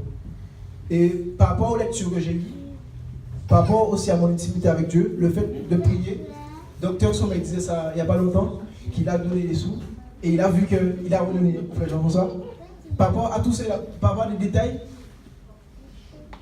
on dit, ok, d'accord, je comprends le ministère apostolique, je comprends le fait qu'il soit apôtre et qu'il soit réellement apôtre.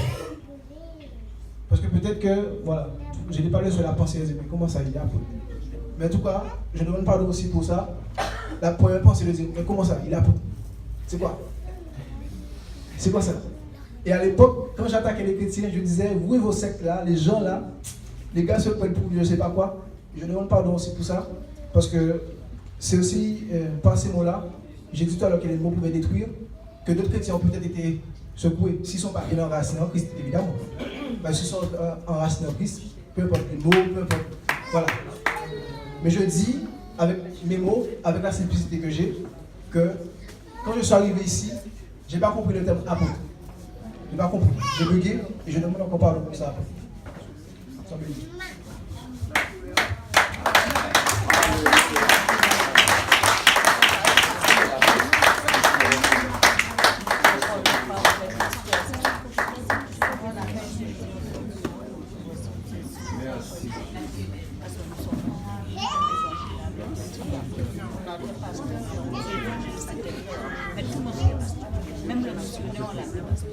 Un peu de silence. Je prends un tout dernier exemple et j'espère que vraiment tous les exemples qu'on a donnés, j'essaie de prendre des exemples qui parlent, j'essaie de prendre des exemples assez imagés pour que vous puissiez comprendre en fait l'importance de ne pas se comparer aux autres. Le thème c'était le danger des comparaisons, ne pas imiter, ne pas se comparer aux autres, mais imiter. Vous avez bien suivi. Je prends tout un exemple. Quand j'étais au collège et que je faisais EPS, il y avait une matière, enfin il y avait une discipline qui était endurance, course d'endurance. Mais au collège, j'étais rond. J'étais costaud comme on dit. Donc, endurance, je n'aimais pas. Je n'aimais pas du tout. Et pour me rassurer, on courait, je regarde derrière moi et je vois celui qui est athlétique qui est derrière moi en fait. Mais ça c'est, quand je me compare à lui, je me dis je suis comme devant lui, même si je suis rond, sauf que j'apprends après qu'il a 2 tours d'avance sur moi.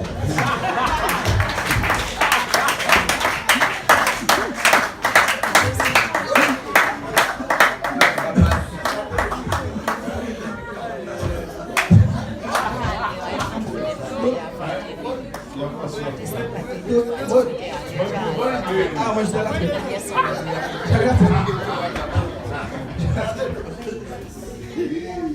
Donc, c'était moi, cet exemple. C'est drôle, oui, c'est drôle. Mais Yannick était derrière. Je regardais derrière pour me rassurer pour voir, lui il est derrière. Sauf que lui, il est tellement en avance sur moi qu'il a déjà fait plusieurs tours sur moi. Donc, il faut faire attention avec les comparaisons qu'on fait. Il faut faire attention lorsqu'on regarde l'autre et qu'on le fustige, qu'on le juge. Faites très attention. Et par rapport à tout ce qui a été dit, les témoignages, le fait que Gab donne les 3 visions, que mon cœur batte fort, fort, fort, ça m'a fait limite peur, que mon cœur batte fort parce qu'il disait en fait, j'avais ça en fait sur le cœur, a dit aussi.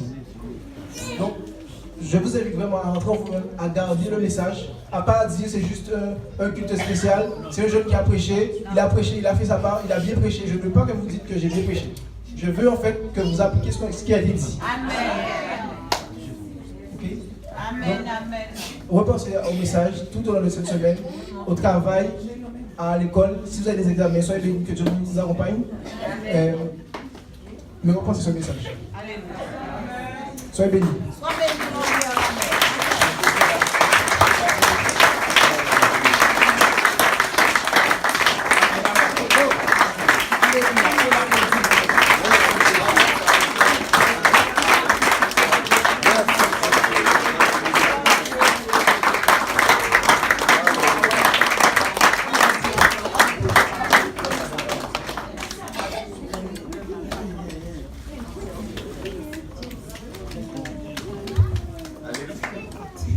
Alléluia.